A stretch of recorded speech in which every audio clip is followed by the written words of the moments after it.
All right, we're back and open. And so at 2:51 p.m., Monday, March 14th, and I have moved by Councillor Bocek, seconded by Councillor Douglas. Be it resolved that Council of the Township of Georgian Bay rise from closed session at 2:52 p.m. Having discussed our council closed minutes of February 14th, the gray water discharge from vessels, compliance of floating structures, CAO recruitment, direction of staff to consider claims for costs in OLT PL 200478, direction of staff legal to implement OLT directives from decision on PL 200513, and a potential land purchase for Honey Harbor parking. All those in favor? And that is carried. And now, Council, we're going to go back to our regular agenda staff reports section, and we had completed A and B. So now we're on staff report 11C in regard to consultant terms of reference on waste management. That's Min Department Report 2022-03. And I believe that's you, Ms. Booth. Yep. Thank you, and through you, your worship, this report is a follow-up to our waste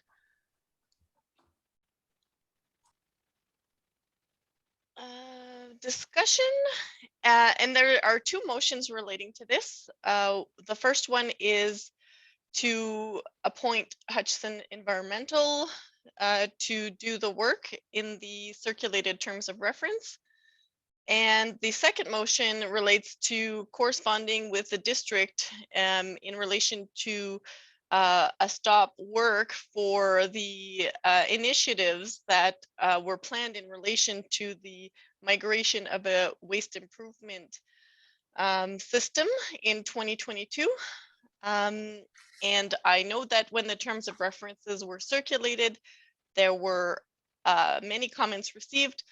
Not a lot of them stemmed to modify the terms of reference. So the version attached is a small modification, but rather the rest of the correspondence were received by the consulting firm as great information to be considered when they're doing their study. So I'm not sure if there are any questions.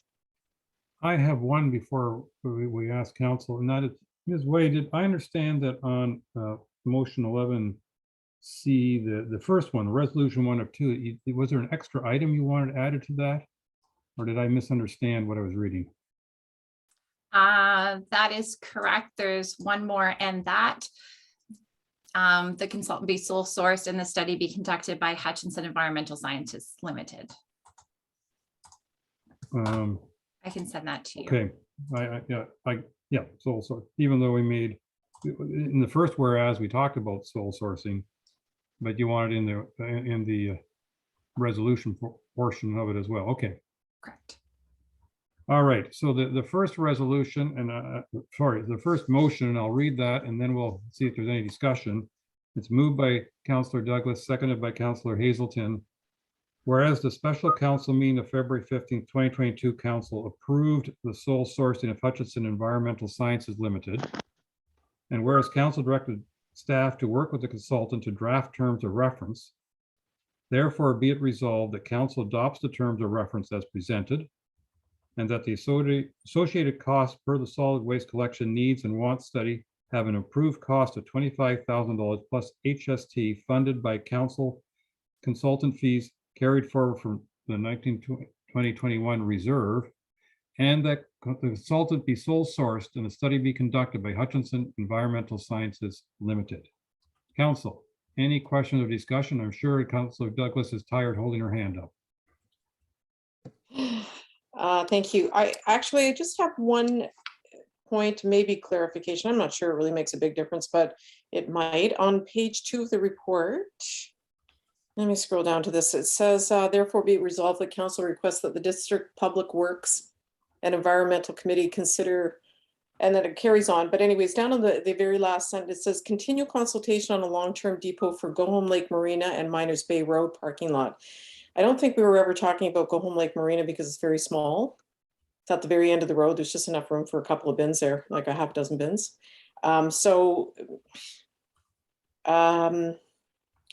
It really was focused on Miners Bay because of the size of that lot. So just to save a little bit of work on in terms of what we're paying our consultants for, I mean, by all means, if they want to look at both, that's fine. But I think we had originally only talked about Miners Bay. Through your worship, the second motion is to request for the district to not perform these tasks that are in this resolution. So they had identified that as something to be done in 2022. So the second motion is not direction for our consultant, but rather to request that the district not perform work in the Township of Georgian Bay in 2022. Okay. All right. Councillor Cooper. Thank you, Mayor Kutzier. I've now got my hymn book right in front of me, so you can hear me. I'll try not to turn my head. Let me see here. Julie, just wanted to confirm, I know the letter is signed by, it's David, right? David Leader? Which letter are you talking about, the proposal or the letter to the district? From Hutchison. Yes, the proposal is from David Leader from Hutchison. So, I know it's assumed, but is there any need for us to, you know, he's a pretty sharp guy. I would hope that he would give it his attention along with the staff that's working with him. Is there enough there to say that it's David Leader that's managing the process? Do you believe? Staff turnover happen all the time. So if you feel more comfortable adding David Leader, so it gives us the opportunity to reroute if something happens, we could add that in. Well, he is a principal. I think he's one of only two, so I don't think he's going anywhere. It's more that I just want to make sure that he's involved with the process because he seemed very conversant with some of the issues that we were facing. So just a thought. It's a relatively minor detail. And I believe you also changed the term slightly in the letter to indicate that there needed to be council consultation around the same time that there's consultation with the marinas. In particular, I had made the point to you that, a lot of this discussion is based on the marina usage in Honey Harbour, and it would be very useful for David to have consultation with those of us that are going through Honey Harbour in marinas to comment on that aspect of it, I guess is what I'm saying, not on other aspects necessarily, but on that aspect. Do you recall that sort of, do you feel that verbiage is there now? Through your worship, and as detailed in some of the responses, David and I felt that it was better to leave it a little bit more general. If we start naming who will be consulted specifically, then if somebody else comes up, a stakeholder that comes up that would have a lot of good information, it's best to leave it more general. And then David was very open to have consultation with whomever might have information or input. So I agreed with David that we would leave it more general and not start naming, because if you name too many, then you're kind of stuck restricting to those that you've named. So, but the intent is there. The intent is there. Yeah. And I'm just suggesting that before we do a lot of consultation with the marinas, that we need to understand, get a really good understanding of what the customers are looking for, our constituents. I call them customers. Thank you. And if I could reply to your first part, I was under the proposed team section on page 4 of the proposal letter. It makes very clear that David Leader will be the team technical lead. David will conduct the interviews and site visits, public consultations and meetings. So I think he's made it very clear that it's Mr. Leader who will be doing the bulk of the work. Sorry for the oversight. Thank you. We're just being sure. Councillor Wienko, followed by Councillor Hazelton, please. Yeah, I see that there's some comments being added about the issue of contamination of recycling collected and so on. In doing this particular project, no matter if it's happened to be at a bin site or whatever, or even at roadside collection, the district is going to be having bag limits and supervision of recycling bags to ensure that there's no contaminations and so on. So hopefully David can work with the district to make sure all their solid waste needs and expectations and future plans are all met through this review. Okay, thank you. Councillor Hazelton. Thank you. I just wanted to indicate that I like what I'm seeing and I'm prepared to vote in favor of it. Well done. Thank you. Would you like me to reread motion 1 or can we vote on it? Councillor Jarvis, you want to comment? Yeah, I just have one, and I really like what I'm seeing to begin with, so don't get me wrong here. I'm just really surprised that it's very, very comprehensive. Looks like it's going to be a very good study, and they're going to do the work very diligently. I just can't believe it's going to be done for $25,000. Is there a possibility that they might come back to us requesting more funding for this? Not that I'd object to it, I'm just wondering. Nothing, okay. It's pretty good value for 25 grand is what I'm suggesting here. Councillor Bochek. You're gonna have to pardon my ignorance here because I didn't read the whole report. I kind of skipped through it. I thought there was originally talk about the District of Muskoka pulling up the costs on this thing and us trying to go after them for costs because it really is a study for the District of Muskoka on our behalf. So I'm just wondering if anybody could comment on that to me and maybe just reiterate where we are on that. Ms. Booth, yeah. Through your worship, the last sentence of the second motion, which is not on the table as we speak, states that council requests that any savings be reserved to reimburse the Township of Georgian Bay for costs incurred should this study provide added value to the district. So we're going to go for costs. And I know that the district is already quite aware of that we're asking for costs. Great, thank you. And I'm optimistic. Great. I'll try and read the report thoroughly next time. Okay, on the first motion, can I call the vote now, everyone? All those in favor? And the first motion is carried. Thank you. The second motion, which is a little more lengthy, reads, moved by Councillor Jarvis, seconded by Councillor Wienko. Whereas the special council meeting of February 15th, 2022, council discussed requesting the district to put on hold their 2022 waste improvement initiatives, including studies and pilot projects. And whereas staff sent a letter to the district commissioner, engineering and public works, requesting that a transition plan initiatives in the township of Georgian Bay be suspended. And whereas a response was received requesting that a resolution be provided to request the Public Works and Environmental Committee to delay change in work plan.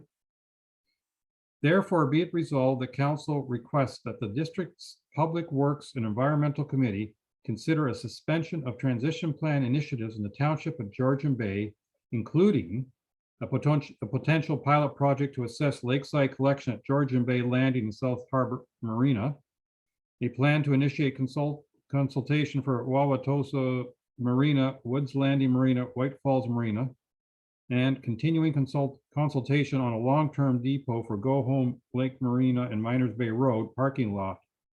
And the council requested a letter be sent to the district explaining that it is unclear what benchmarks were set to determine the successfulness of the pilot projects. Georgian Bay Township is consulting with David Leader, professional geoengineer, senior environmental scientist, or whatever that the short form stand for, of Hutchinson Environmental Sciences Limited for a larger volume wants and needs data study. And that council requested any savings be reserved to reimburse the township of Georgian Bay for costs incurred should this study provide added value to the district. Any questions or discussions on motion 2? Councillor Cooper, followed by Councillor Wienko, please. It's my understanding the reason we're doing this is we don't need two bodies doing two studies. We're conducting a study through David Leader, and we'll take that information to the district as opposed to having them doing some other experiments, et cetera. That's the main purpose of this, Julie? Through your worship, that's correct. And also we feel that if they're running pilot projects at the same time that we're trying to conduct a study, it'll confuse the waters of you know, what's going on, and that, you know, the two parties aren't talking and acting in coherence. And I think actually at this point, the district already appreciates that the Lakeside Collection pilot project was misunderstood, and I don't think they actually want to do it at this moment. Councilor Wienko. Just to clarify, it's the Engineering and Public Works Committee, if you want to be technical on that. The other issue too, I assume based on the outcome of this study, we may end up doing a lot of this other work, but that would be, I guess, next year or later on this year or whatever. But I assume David will be talking to the MECP on this particular issue to find out if there's any flexibility in their mandate and so on. Okay, so that's part of it. Okay, good. Councilor Bocheck. I'm not sure if this was the right form, and I missed the first part of this because my internet was going in and out. But I think what we're doing is looking at solutions from the district's point of view for solid waste management. My question is, and if it's inappropriate, just tell me and we can deal with it another time. Would there be a possibility, or would it be allowed that marina operators on the coastal Georgian Bay would be allowed to take care of their own garbage, solid waste bins, hire BFI, put 10 bins on your property and have BFI come in and empty them? And if that's the case, could we work out what these marinas pay in the way of taxes for their garbage collection from the District of Muskoka, and then offer them a credit on their tax bill to remove the solid waste portion out of their taxes? So say if I don't know, Viking Marine, their portion of their taxes is $2,000 a year to pick up garbage, they would be credit that amount and then they could go on and do it privately. So I guess my question is that something that we want to investigate? And secondly, is this something I should even be talking about right now? I don't know if I want to respond to the second part necessarily, and I don't know if there would be any conflict in the second part, but the first part, I think everything's on the table. I would like to know if you were just to pick a marina, and I have to watch myself here. If you were to pick a marina, say 6 Mile Lake Marina, and they have 3 bins there or something, what is their cost? And then if they want it taken on privately, let's issue them a credit for that amount of cost on their tax bill. Just a thought. I would imagine, and I don't know, I'd imagine that the district might be able to estimate what the costs are for collecting from all the marinas, and then maybe they can take that figure and divide it by the number of bins at each marina to say, okay, this on average, a marina with 3 bins costs $5,000 a year. And I'm just making that number up. I have no idea. And my thought to it all was that obviously our costs from the district should go down. If they're not doing garbage collection from any marinas, our overall cost from the district would go down, and that's where we recoup the money to offer the credit to the taxes. So I throw it out there. It's something we've discussed in the marina industry. I've been in it for a solid 2 weeks now, so we'll see where this goes. Well, and I think that what we need to do is get the initial work done, and then we start looking at the various ways that we can possibly answer. To me, nothing's been taken off the table yet. So I got Councillor Cooper followed by Councillor Rienko, please. Thank you, Mayor Kutsia, and I'm glad that Councillor Bocek raised this issue. In fact, I think it's important to remember that it might not just be the marina operators that would not have to pay. We may end up having the marina operators charging more to their 400 boats moored at the marina, and those people don't get a reduction on their taxes. That's another thing that potentially could be on the table. Thank you. I don't think we should take this discussion too far. Ms. Boutier. I think you pointed out that nothing's off the table at this time. This is what the purpose of this want need analysis is to figure out what the needs and wants and requirements are, put them in a spreadsheet, and then we have a further consultation. We determine what the possible options are, and we apply those against the benchmarked criteria, wants, needs, requirement analysis, and we will come back to this table to discuss. So if you have anything you want to share, you could send it my way and I could forward it to David Leader. So because I don't want to go down the rabbit hole of discussing solutions at this point in time. Councillor Rienko. To further go down the rabbit hole, I can't see why the ministry would allow private bins on a marina and not allow district bins on a marina. I think the whole issue of having bins close to the water was the issue, and it doesn't matter if it's private or not. That's what David's got to figure out. How can the private sector get away with it where the district can't? And again, the district, when garbage is based on two components. One is the base cost of waste management, which is all the equipment and the disposal site, and everybody in the district shares in that cost. So if the marinas don't pay that, I've got to pay it, or you've got to pay extra. So that's the whole issue there with comes down to cost. So going private, it's complicated. So anyway, that's just my point. Well, any solution that we may eventually end up with could be complicated. We don't know yet. And Mayor, if I just may, I only wanted to comment that there are marinas around Ontario that have their own services and they're private. And well, there are such marinas within our township. Yes, yeah. Yes, and in Midland and Penetang, I could go around Georgian Bay. Okay. Anyway, we're not going down this rabbit hole, remember? Right. Does anybody want to vote or any more discussions? Okay. All those in favor of the resolution I read? And that is carried. Thank you.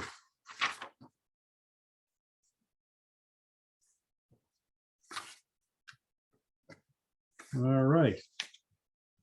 Next on our list, we're talking accessibility. I got my sheets mixed up here, perhaps.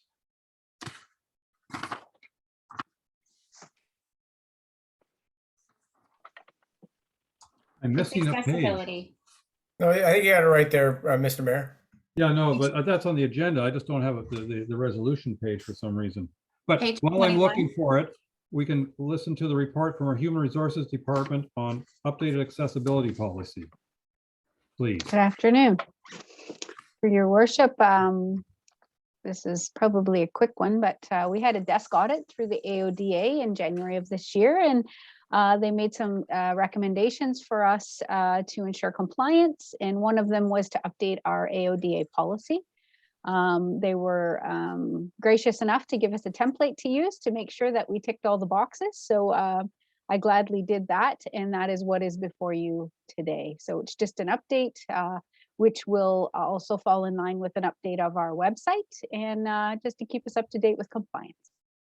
This gets us in line with what the province wants. Mhm.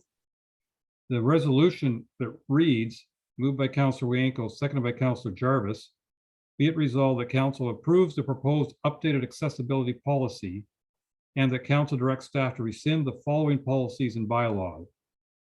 Accessible communication policy, accessible employment standards policy, accessible transportation policy, bylaw 02 accessibility standards for customer service.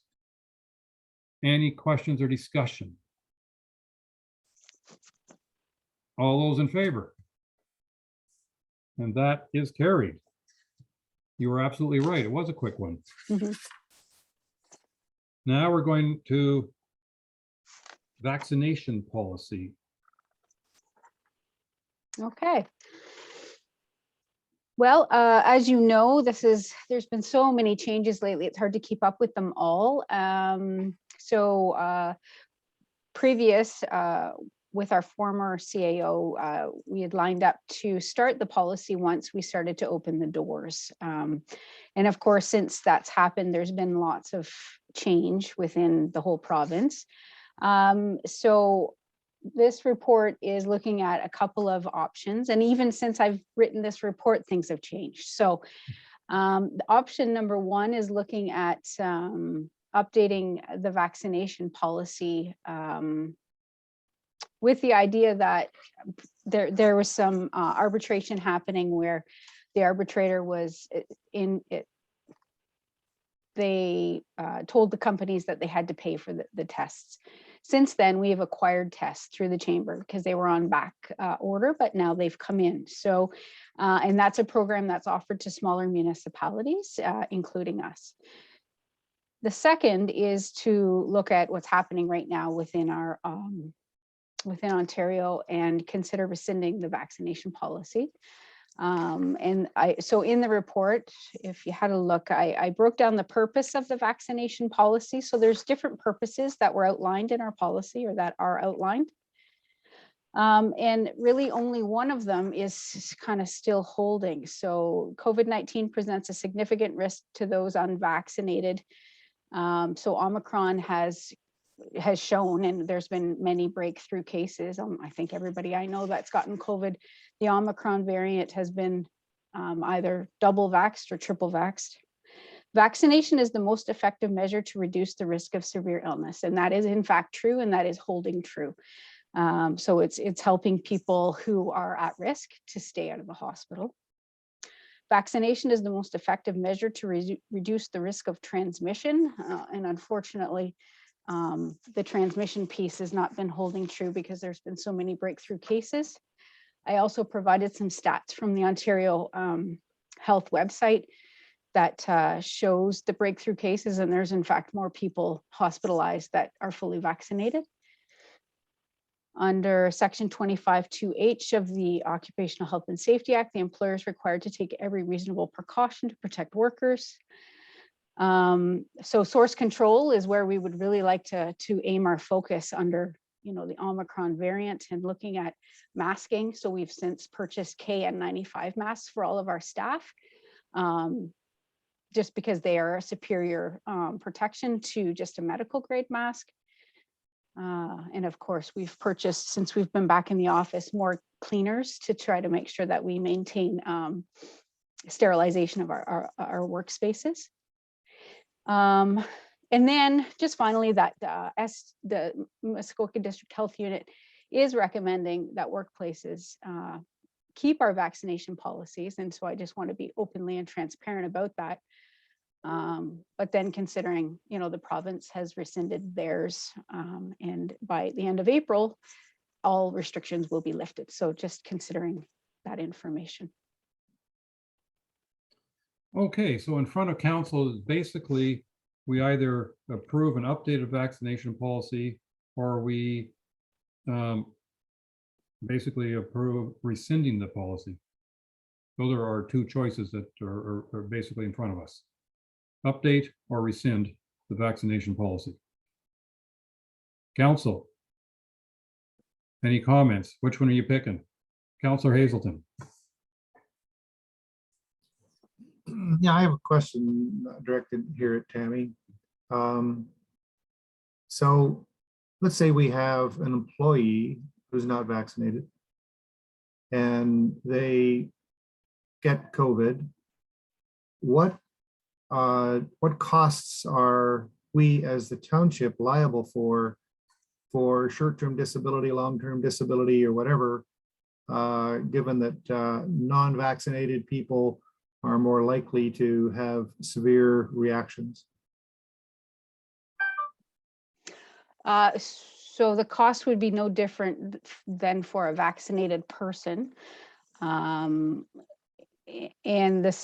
well, the stats that I gave you as well in terms of severe reactions, they show that they're more for 65 plus, the numbers, or for those with comorbidities. So I hear and that, to but date, we I- haven't had any, knock on wood. I guess what I'm just kind of going beyond some of the stats that you've provided, and there seems to be general belief in the material that's being presented publicly that those people who are not vaccinated are likely to have a much more severe reaction to COVID when they get it. And so my question really is fairly specific here. If somebody is vaccinated, likely mild conditions. Somebody is not vaccinated, likely severe conditions on a comparative basis. So if we have a unvaccinated person who gets it, presumably that may have short-term disability and maybe even long-term disability costs. What would those be? Magnitude. What would the cost be? So just to clarify, now that we're in Omicron and not Delta, so if we were in Delta, my answer would be very different because Delta was, it affected people more severely. Omicron is upper respiratory and not having a severe effect unless you have comorbidities, and then there's rare cases where it may affect somebody more severely. And so, as I said, it's just as transmissible to each, and it's not as debilitating, I guess, or it doesn't make you as sick. So I don't see that the cost would be any different. So you're saying that if I have a vaccine person and a no vaccine person, and they both get Omicron, that there's no difference in the medical treatment that will be delivered to them, and therefore no cost differential? I have a hard time believing that, given all the statistics that are out there in the marketplace. What I'm trying to do here is, you've thrown some costs out here on what it costs us to administer the testing. What I'm trying to get at here is presumably somebody who is not vaccinated and gets sick will have a different cost structure to the township because of short-term disability, long-term disability, which I'm assuming we have to pay some parts of it. And I'd like to understand what our risks are here, that's all.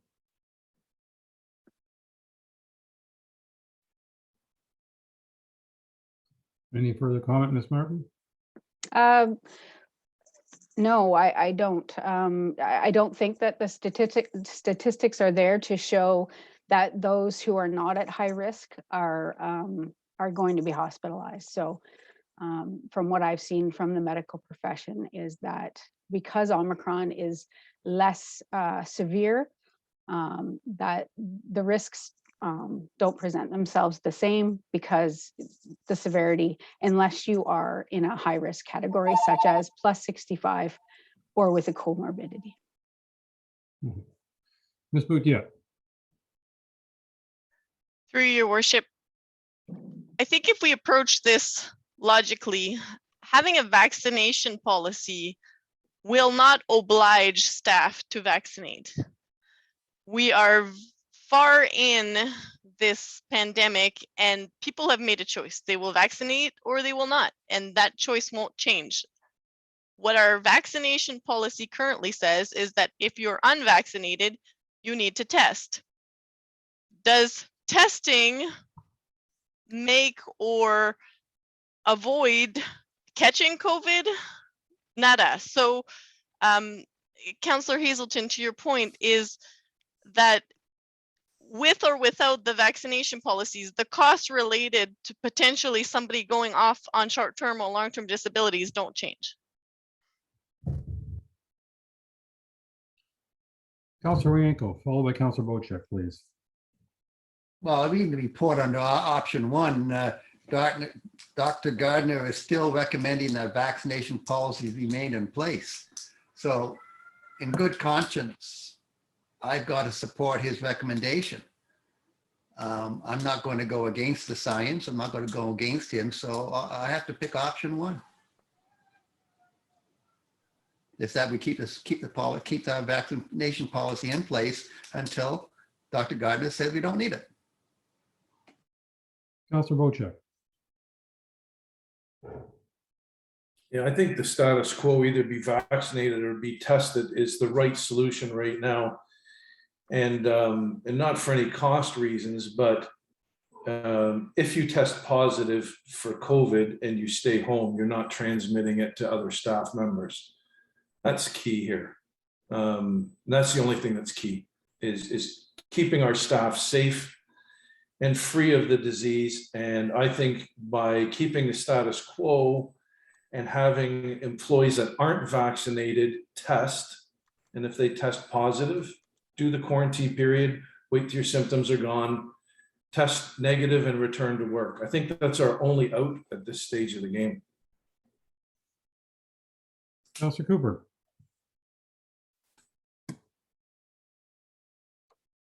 I suggest we keep the policy in place. Thank you. Ms. Boutia.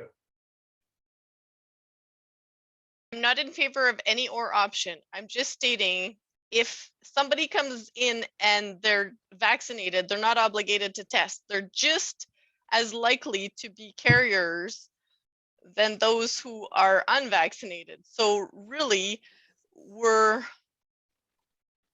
by obligating to test doesn't mean that they aren't spreading. So those people, if they test, they're positive, they go home, they quarantine, but all the people who are vaccinated aren't obligated to test.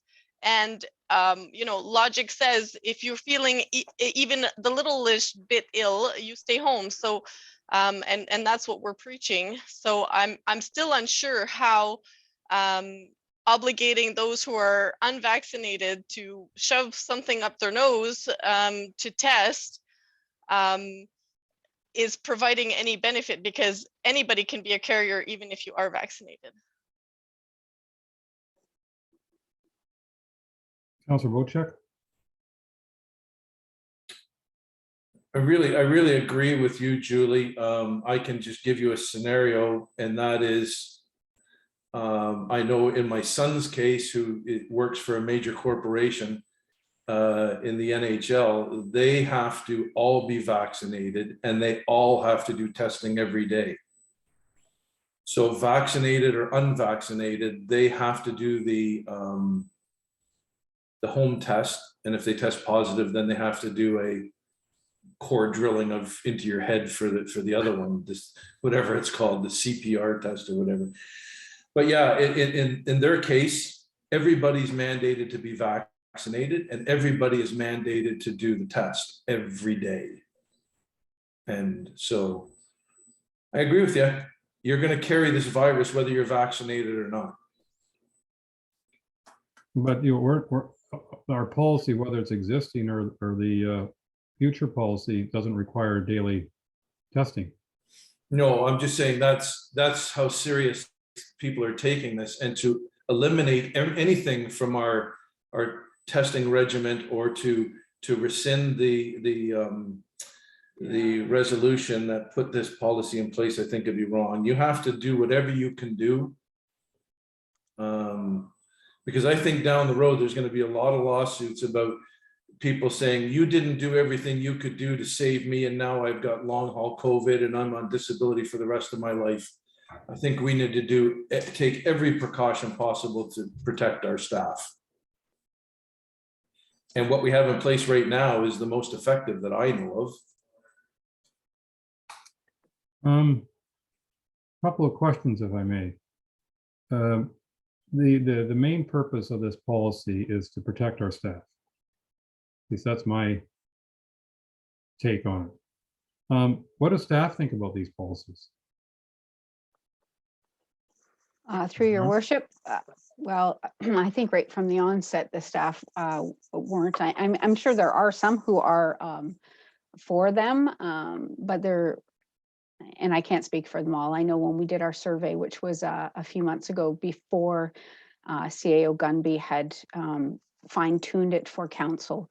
I believe the wish was not to have the policy, but I couldn't speak for people other than that little survey that we'd sent out.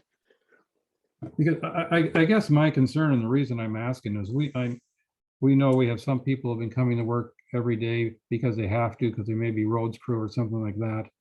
And we have some people who in the office come every day because that's their preference. And some people come to the office only the days they have to because they'd rather work from home. We got the range.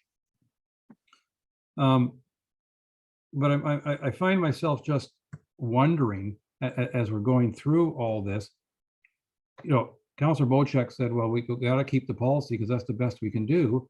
But then again, he just illustrated another organization that's doing far better because they're testing every day. And my understanding from Omicron and the new variants that are seen to be coming from Omicron is that it hits quick. In other words, you feel fine on Monday and then Tuesday you're feeling under the weather. But if you took a test on Monday and you were clean, but Tuesday through Friday you're contagious, who have we protected? And that's my concern about the expression I want to use is half, but I don't know if I'm allowed to do that in a public forum here. But you know, if we're only going halfway, are we giving people a false sense of security? That's my concern about having a policy where we test people once a week with a rapid test, which isn't quite as accurate as the more serious test. Ms. Boutier. If I may also add, Your Worship, we also have masking policy. We also have social distancing policies. So the vaccination piece is only one part of the puzzle. We're actually doing quite a lot. We have, cleaning policies and, everything in between. So the vaccination piece is not the only thing that we're doing. Yeah, no, and I can confirm that, having been in the office a fair number of times, that people are walking around with their masks on and sanitizing and, signing in that they don't feel any symptoms. Councillor Wienko, followed by Councillor Cooper. Well, I'm going to be blunt because that's the way I want to say this. Basically, those who are vaccinated have taken the responsibility to themselves and others. They've got triple vaxxed, and I would assume that most people who are vaccinated have picked up their COVID tests at the drugstores. I've got 2 of them here, and we've actually used them. So, these kits are available to all those who wish to take the responsibility on themselves. Those who are unvaccinated seem to lack this responsibility. They don't care about their own health, and they probably don't care about other people's health. So I'm saying that if those people don't wish to get vaccinated, I don't trust them. Sorry, I just don't trust them to take responsibility for others, whereas those who are vaccinated do. So that's why I want to keep the policies. And again, Dr. Gardner says we shouldn't get rid of it. So why are we talking about getting rid of it? Councillor Cooper, followed by Councillor Hazelton.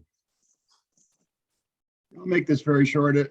I do support keeping it in place, and I have wanted to add that it isn't perfect, as has been pointed out, that we're only catching some of the people, but we're catching more possibly than we wouldn't if we didn't do anything. So while our regimen is not as nearly as strict as Brian's son's organization, we are taking a number of measures, and I think we shouldn't reduce them until the Simcoe Muskoka Health Authority or whatever it is says it's time to do something different. So that's where I sit. Thank you. Councillor Hazelton. Thank you. And once again, thank you, Tammy, for providing the information you did. And yes, I did. I was time slicing there a second ago, which is why I was looking down at my lower screen, but I did follow the link that you provided. And this statistic is the one that scares the hell out of me. And I mean, most of the statistics you provided, just they seem to paint a picture that it doesn't matter what we do. But if you follow down in the Ontario data, in the past 30 days, the deaths associated with non-vaccinated people are, several times what a vaccinated person is, or vaccinated with a booster shot. And so to me, there has to be a cost. If people are dying several times more when they're unvaccinated, there has to be short-term and long-term costs associated with those people. And that has to be a cost to our township. And so I cannot believe for one second, I fully agree with Councillor Wienko. People who are choosing not to get vaccinated are going to be way more at risk of dying. And those statistics that site you just gave us, in the last 30 days, this is an accurate number still. So people are dying left, right, and center when they have got caught with COVID and they're not vaccinated, whereas those people who have been vaccinated are not dying. And to me, that is a huge financial risk to our township in short and long-term disability, even if we pretend for a second that there isn't risk a difference in risk of transmissibility. So I say keep the current vaccination policy we have.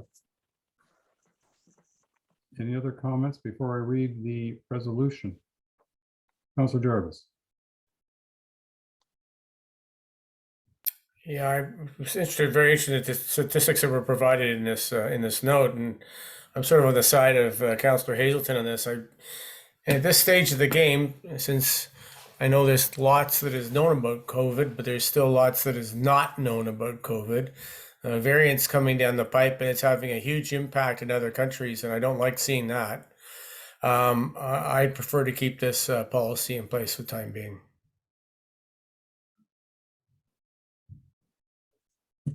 All right, well, I'm going to read the resolution. Already 4 of you said you want option 1, so that's the one I'm going to read. Be it resolved that council endorses option 1 and approves the updated vaccination policy as presented. All those in favor?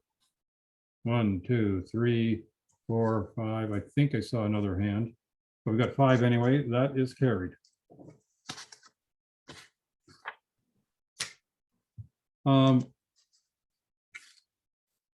Now we're going to talk building inspectors. Last but not least for me.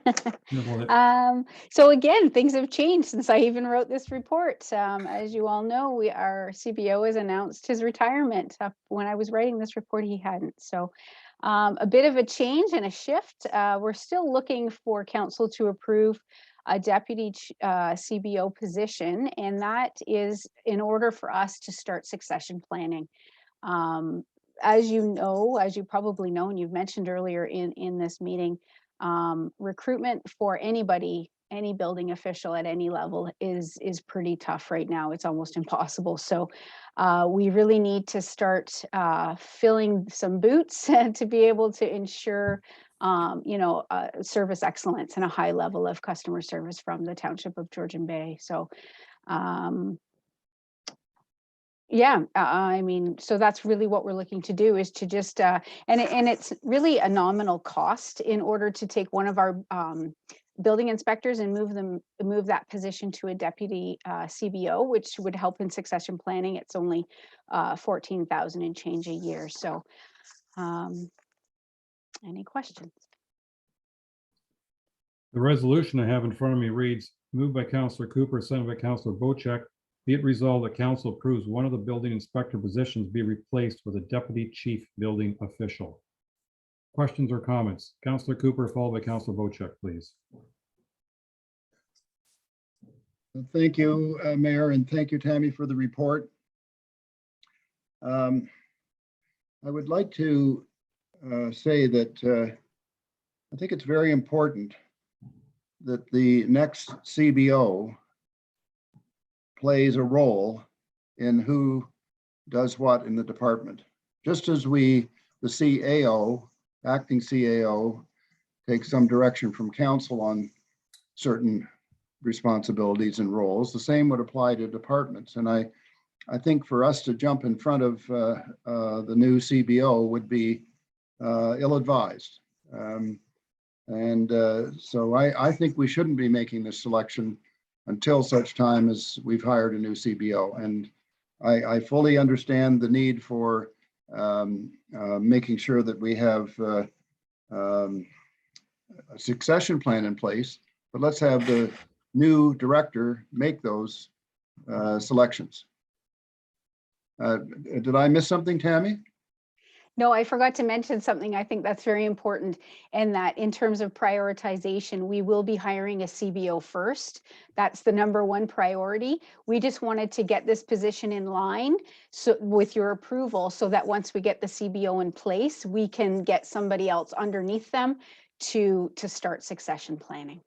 Sorry, So, my apologies. So if I misread that, I apologize. I took it that it was to do it now. And It was, but oh. that's before we had an announcement of retirement. So that was the plan, but now it's shifted a little bit. Yeah. Right. And so what we're saying, just to clarify though, what we're saying here is that we could do, or sorry, this new CBO could do this. We're not saying they have to do this. So I'm on side. Thank you. Ms. Boutiette, do you want to add to the conversation before I go to Councillor Bochek? Through your worship, just for some background, when Mr. Fedori, who's our chief building official, goes on vacation, there is a person who is appointed to be acting during his absence. A municipality can't operate without a CBO available and so on. So the purpose of having a deputy CBO is that we don't have to, at every time a vacation comes around, make sure that we have somebody on hand who is willing and able and do the acting pay, and it's very administratively complicated. So I was of the opinion that both of these would be moving forward in parallel. Like I don't think a new chief building official would disagree that a deputy chief building official is required. So they're kind of going to move in parallel. Okay. Councillor Bochek, followed by Councillor Douglas, please.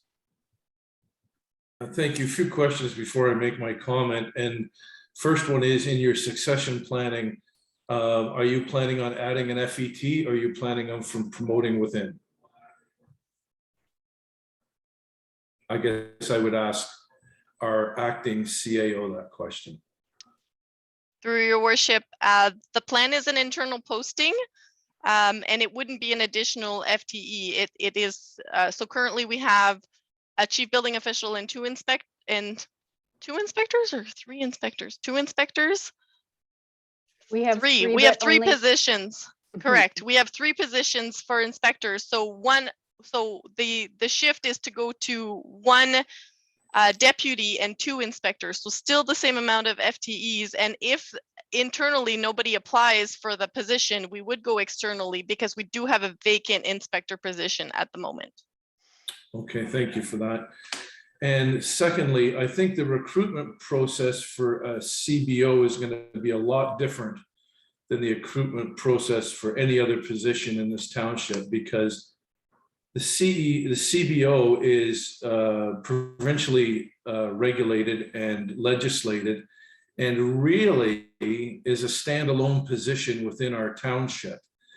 So the CBO doesn't take the brunt of disgruntled council or any other reasons why we have not been able to retain other positions in this township. So I think the recruitment of a CBO is going to be a lot different than trying to recruit anyone else. You see, we have one retiring now who's been here since he was 18 years old, I will add, Dave. And we didn't have to replace him. Yet we've replaced the CAO 13 times. So what I'm saying is, you may have a plethora of people apply for the CBO's job instead of next to nobody. Ms. Booth, yep. Paul, Through your worship, we're in a time of like staffing resources. They called this about 10 years ago when I started my career in the municipal sector, where they're like, in about 10 to 15 years, everybody's going to retire and there's going to be a load of jobs. And I would like to invite CBO Dave Fedori to talk a bit about what he saw while cruising the OBOA site, which is the Ontario Building Association site. Mr. Fedori, retiring again, are you? I am, but this time I'm actually going to follow through with it. Okay. So We'll the see. problem that every municipality is facing is the shortcomings of qualified people and people retire. And the OBOA's got a website out, and on their website, they're asking for people that are retired that would be willing to go and work at other municipalities, put their names in. Gravenhurst has posted 3 times for a deputy, and they weren't successful in filling it. Now they've resorted, Gravenhurst has got students fresh out of school, and they're doing the mentorship and stuff like that. It wasn't for lack of trying. Tammy and I, we were going to set up an internship and everything else, and then COVID touched down and one thing led to another. By getting the deputy back, the township would be protected. You would have the deputy that can do the emergency orders, the stop work orders. In my absence, if I'm gone as a CBO, you have no one that can issue permits, no one can do the stop work orders or emergency orders or anything like that. It's imperative that you get the position back. We used to have a deputy CBO, which was myself. I think I was it for one day, and then Lenny went off. And then they hired Len Leach. Len Leach come back from sick leave, and he was here. And then Lenny and the township parted ways, and Laurie Kennard removed the position of deputy CBO in order to get me to fulfill the CBO position. So it is a need. Every municipality should have the deputy to go along with the CBO, and it's going to be a challenge for Georgian Bay to attract inspectors and CBOs and stuff like that. People love boating in July. It's not very good in November. So you're faced with that. You're going to be faced with people that are not local from around this area, and they've never ridden on a skidoo. And I do wish the township the best of luck. Well, thank you for that wish. But you could always stay a little longer. Yeah, I could also buy lottery tickets. Councillor Douglas, you've been patient. Thank you. I just wanted to reach out to Dave and say thank you so much for the amount of time you've put into this township.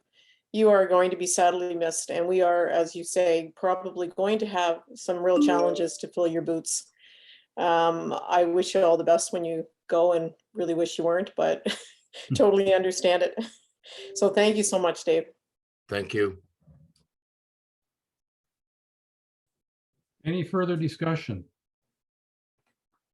Councillor Hazelton. Yeah, I was just wanting to go back to the process that our acting CEO offered, because I thought I heard that we would be, or maybe it was Tammy, but I thought I heard the process is we're going to hire a CBO, and then we're going to assign a deputy CBO. Sounds to me like, from what Dave just said, that there needs to be some CBO role, whether it's a deputy or an acting deputy or whatever.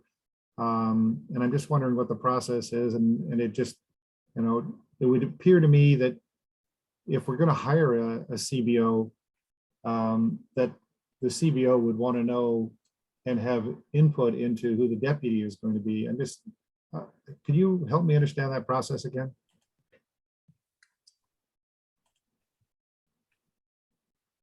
I think all we're doing today is approving that the township has the deputy, the CBO position. We're not trying to fill it today. So, So what we did here- then your resolution needs to change to be a resolve that council approves a reinstating the CBO, sorry, the deputy CBO role, as opposed to the resolution as it reads, which is approving one of the current, it doesn't say current, but one of the building inspector positions be replaced by, I don't know, maybe, am I reading it wrong? I think so, because don't forget, one of those building inspector positions is currently vacant. And Okay, so we're not attaching names to this. We're just fine. Yep. Go for it. We're just saying, take one of our 3 building inspector positions and replace it with a deputy CBO position. Understood. Thank you. Moved by Councillor Cooper, seconded by Councillor Bocheck. Be it resolved that council approves one of the building inspector positions be replaced with a deputy chief building official. Councillor Cooper, you have a question? I do. I just want to make sure that because we're hearing slightly, the reason Councillor Hazelton said what he said was that we are hearing slightly different interpretations. And so according to you, Mayor, and what we're voting on is that we agree that we could have a position like this along with 2 other inspectors, a deputy, 2 building inspectors, and a CBO. That's what the department would look like. That's what the boxes would look like in the department, so to speak. And that's it. We're not appointing anybody. No. And ideally, what's being suggested here, I think, to our CAO and everybody else, that it might be wise to allow our new CBO to make that appointment. That was the feedback. Yes, Thank you. that's the feedback, but don't forget it's the CAO who makes the hiring decisions for these positions, not the council. So I'm sure she appreciates the input. But So- all we're so if doing I- now is So agreeing if I to could it. just clarify then, what I'm driving at here is that typically managers hire and replace the people that report to them. Mhm. This role would report to the CBO. So Yes. if the CAO is appointing everybody in the entire sphere of our employment, then that's a different kettle of fish.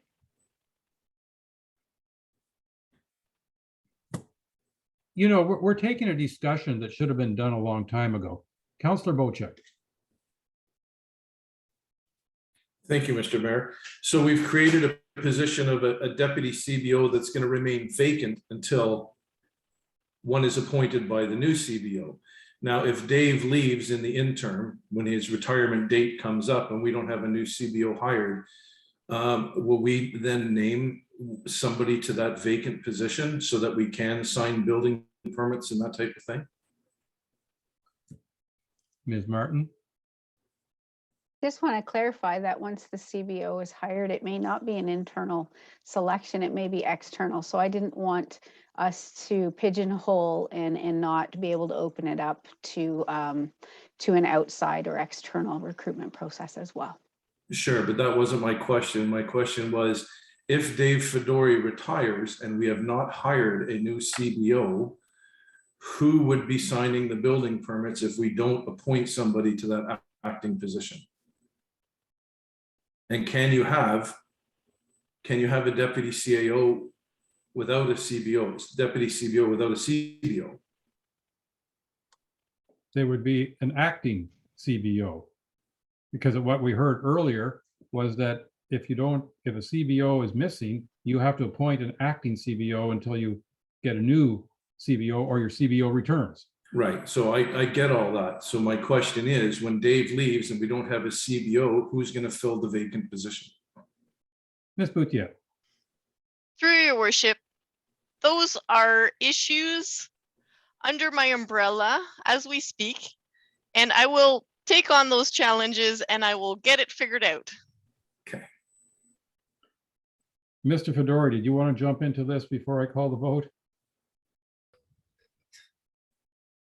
What's before council to make a decision on is bringing back the deputy CBO. And if there is a successful candidate, if it's posted inside or whatever, and the council chooses or HR and Julie choose to appoint that person if they're interested, then you're fully protected. When I leave on April the 21st, it still goes on. Permits are still issued. Stop work orders are still done until you can find a successful CBO to fill that position. Without a CBO or a deputy, then you need to hire a consultant firm and appoint them as your CBO. There is no other options. Thanks, Dave. I got my clarity now. Now I fully understand. Do I need to read the motion one more time? All those in favor? And that is carried. Thank you.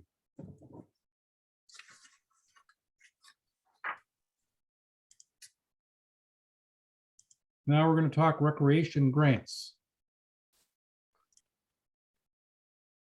And I believe, Mr. Sokash, you're going to talk recreation. Yes, thank you, Your Worship. Are you able to hear me? I am. That's good enough.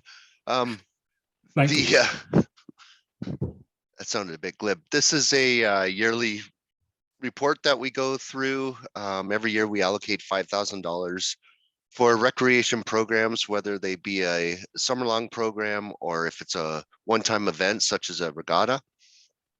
We have an application period which is closed.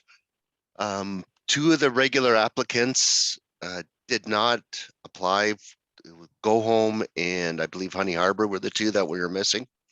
We don't typically chase them, but in this case, given the times are going through, and I think they are having might be having a bit of turnover in their staffing there or their volunteers, we're suggesting that we be given the ability to contact them, and if they're interested in applying and can provide a relevant application, that we be delegated the authority to award $500 to them as well.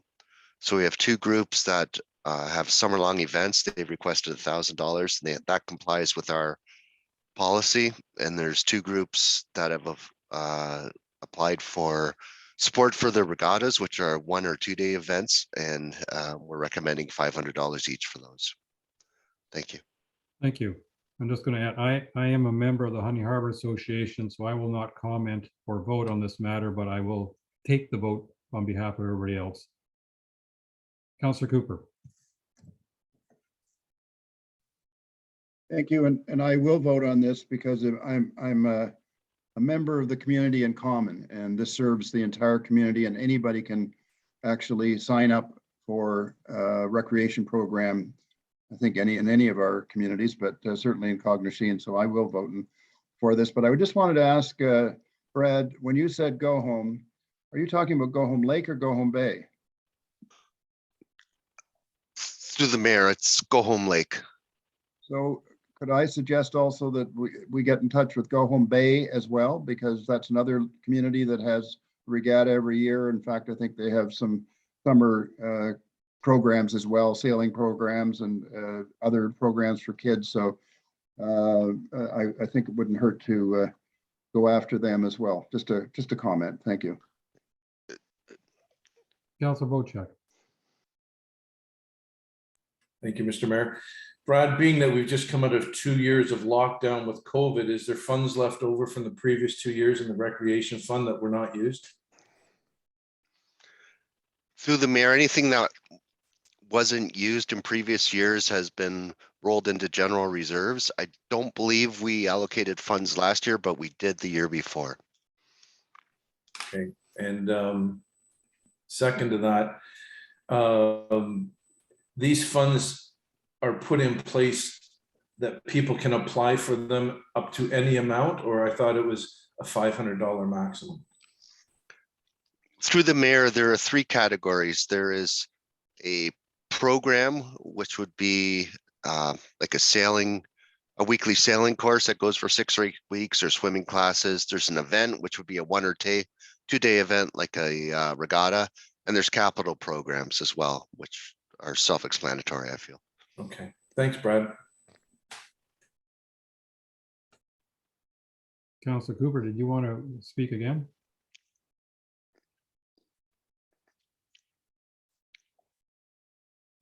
Sorry about that. I have moved by Councillor Douglas, seconded by Councillor Bocek. Be it resolved that council distributes the recreation grant fund to the Cog Machine Cottage Association in the amount of $1,000 for the recreation programs, and that 500 each be distributed to the Gibson Lake Cottage Association, the Stewart Lake Cottage Association, and the 6 Mile Lake Cottagers Association for their yearly regattas. And that staff be directed to contact the Go Home Lake Cottagers Association and the Honey Harbour Association regarding their application status, and should a compliant application be received for one or both groups, that staff be authorized to allocate up to $500 each to the groups. Councillor Cooper? Go Home Bay as well, please. I just made that note to Brad. It's a community that does have a program, and we should reach out to them at least once and see what they have to say. Thank you. Councillor Douglas? Thank you. I just want to make comment similar to Councillor Cooper. I'm a member of the community and also the Go Home Lake Association. But as this is for the greater good of the community, I feel quite confident that there's no conflict here for me to vote on this. Okay. All those in favor? And that is carried.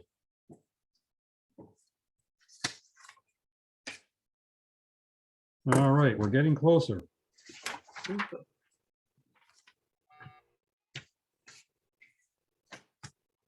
I believe the next item is pickleball. Good afternoon, Your Worship. Ms. Schneier.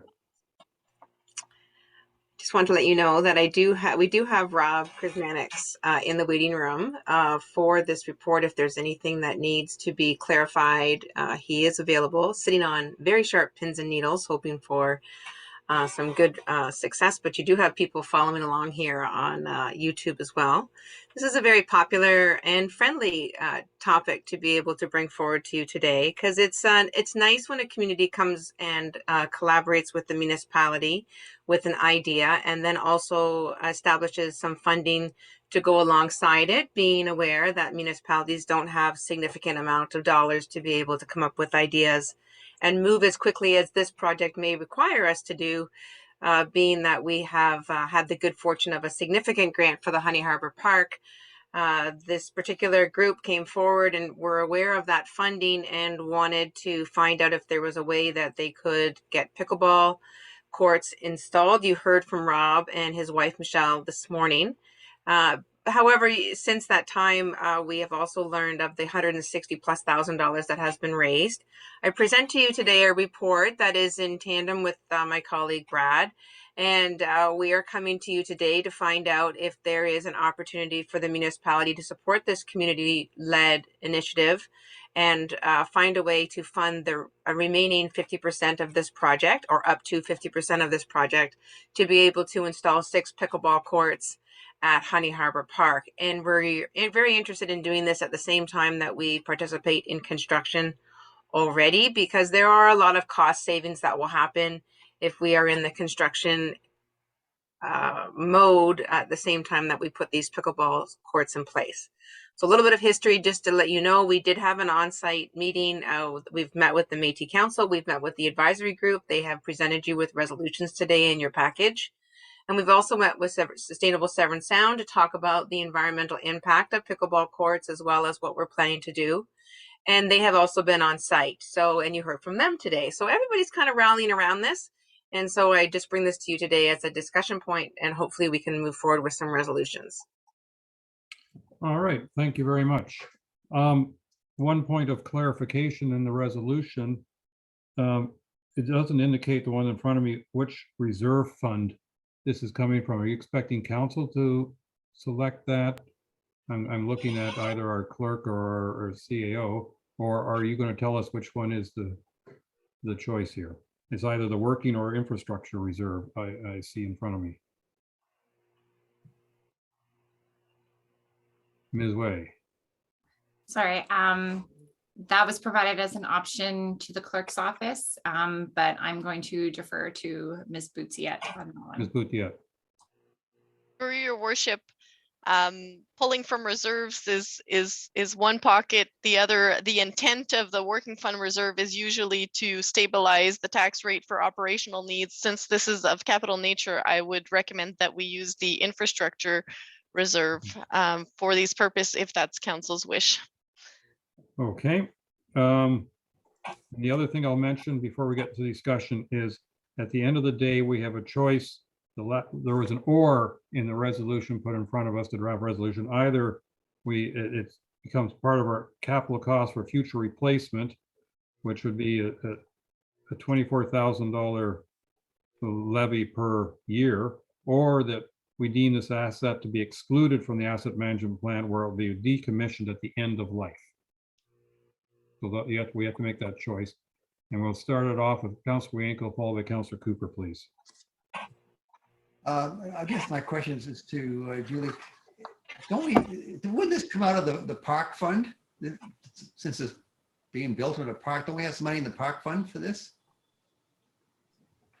Through your worship, that's a great question. I can have that at the tip of my fingers in a few seconds. Because basically that's what the purpose of the park fund is, was to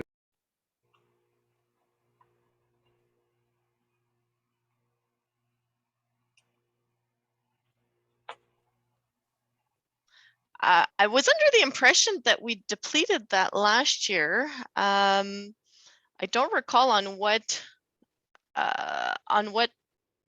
project, and I'm just completing year end, and I'm not seeing it depleted, so I may have missed something. So I don't want to answer that at this time.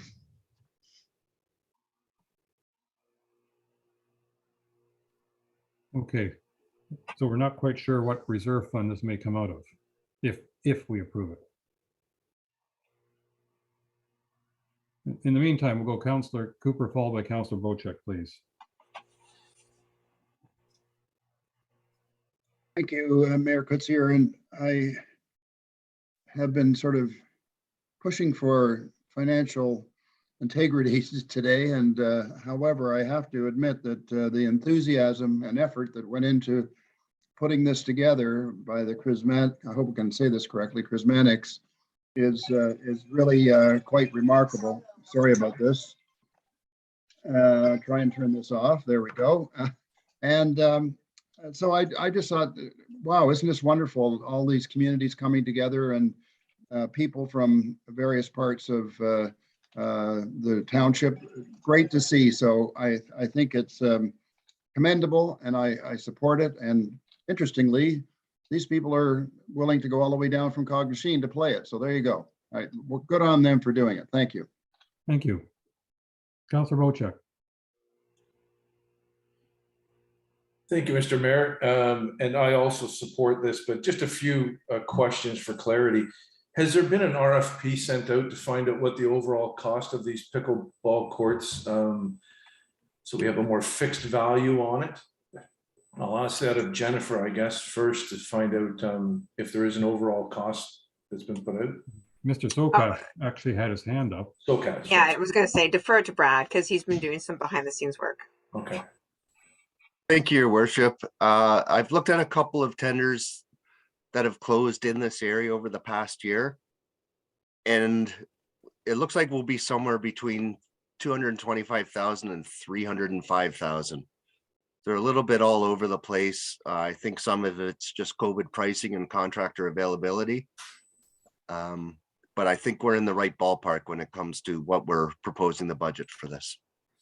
Okay, thanks, Brad, for that. And I think as time goes on pre-build, you're going to find that Rob Kuzmatic and his wife are not going to give up on the fundraising. And nor has the fundraising stopped, because there's certainly some of us in the business area that have not contributed as of yet, just waiting to see what's going on. So as the date comes near, that gap in funding may narrow and narrow and narrow until the township really isn't biting off that big of a chunk of this. So I support it wholeheartedly, even if we have to, you know, come up with the funds at this point in time. But I think it's going to be a lot closer by the time we build. And like I said earlier, I think this is one of the most favorable projects we've done, definitely in this term of council, because all we've done is fight battles and spend money on legals. And this is just the exact opposite. This is good news throughout for Honey Harbour. Mr. Sokash, did you want to add a remark before I go to Councilors Jarvis and Hazelton? Oh, and thank you, Your Worship. Just one thing with respect to timing, unless we've already awarded a contract for the construction of the pavilion to a contractor, unless there's the successful bidder on the contract for the construction of the pickleball courts, the courts will have to be built after the pavilion is substantially complete. They're in very, very close proximity together, and we will run into Ministry of Labor issues if we're too close together and have two contractors on site. So just to manage expectations, the pavilion will likely go first and then the pickleball afterwards. Okay, thank you. Councilors Jarvis and then Hazelton, please. Yeah, and I brought this up in the earlier discussions on the pickleball courts, and we just had a deputation about depaving the park, and here we are proposing to pave it by the looks of it. I have no objection. I think this whole effort is fantastic. It's great to see the community coming together, as has already been stated. But didn't we just talk about trying to depave the park as opposed to paving it? And is there a conflict there? Is my question. Maybe for our Director of Sustainability or Brad. Ms. Schneier. Thank you, Your Worship.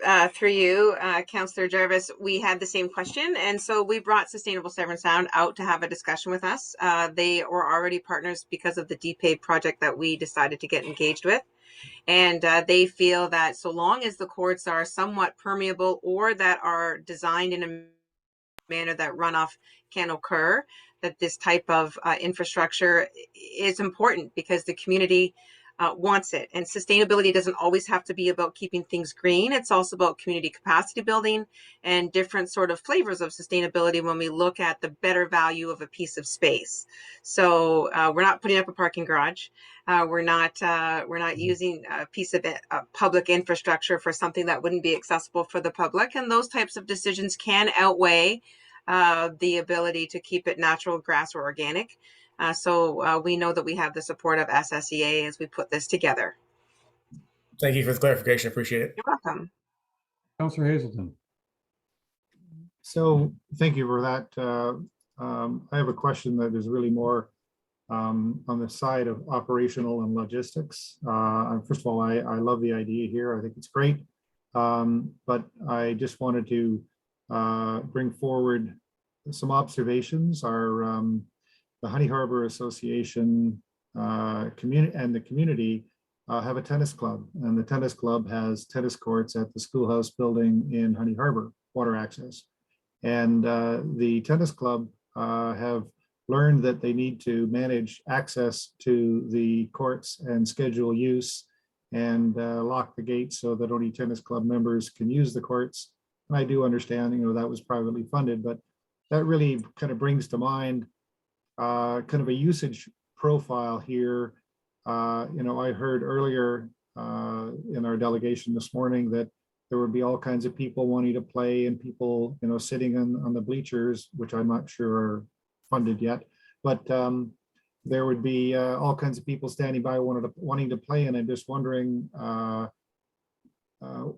if this is ultimately going to be a township owned facility, what is the management and administration issues that we need to think about before we build it, so that we do in fact have something successful and we don't have people coming from Lake Muskoka to play on our pickleball courts, making it impossible for our local residents to do that. Mr. Sokash, please. Thank you, Your Worship. I would view this similar to, say, a pavilion that we have. Anybody can use the pavilion whenever they want, unless it's booked.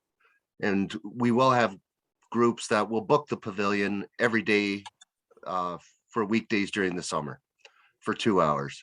And if a community group, if there was a local pickleball group that got organized and wanted to book it for a given time every day throughout the summer, we would be open to that just as we are with the pavilion.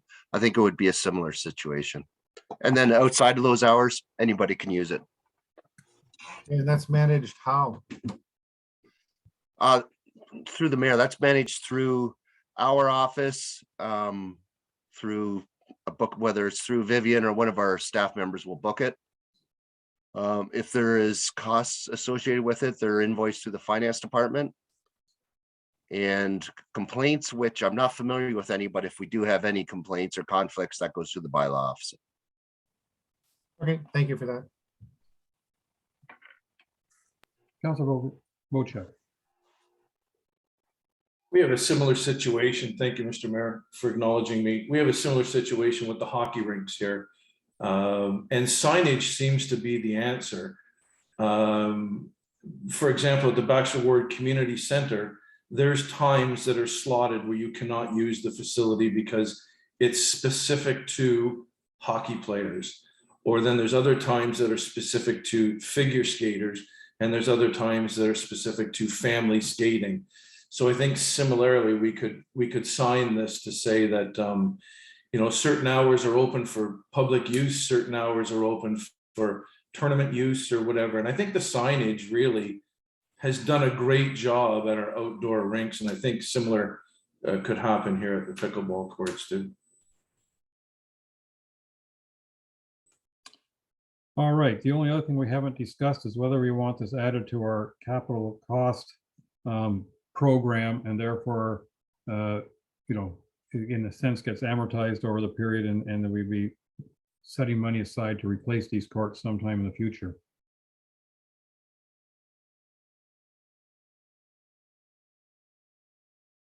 I see no hands raised, so I'll read it the way it falls in front of me, and then you'll decide to vote it up. Ms. Boutiette. Oh, I got attention when I started jumping, didn't I? Through you, your worship. I just checked, and there is a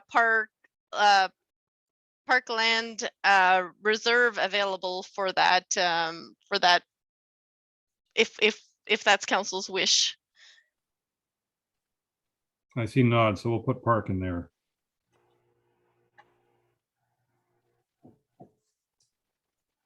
Okay, Ms. Schneier. Your worship, I'm just wondering whether or not we could make one other small amendment, and that is that council directs staff to accept funds in the amount of a minimum of $150,000. We are looking probably at a larger amount, and we wouldn't want to limit the community's enthusiasm by suggesting that we can only take so much. And did I see Ms. Boutiette's hand again?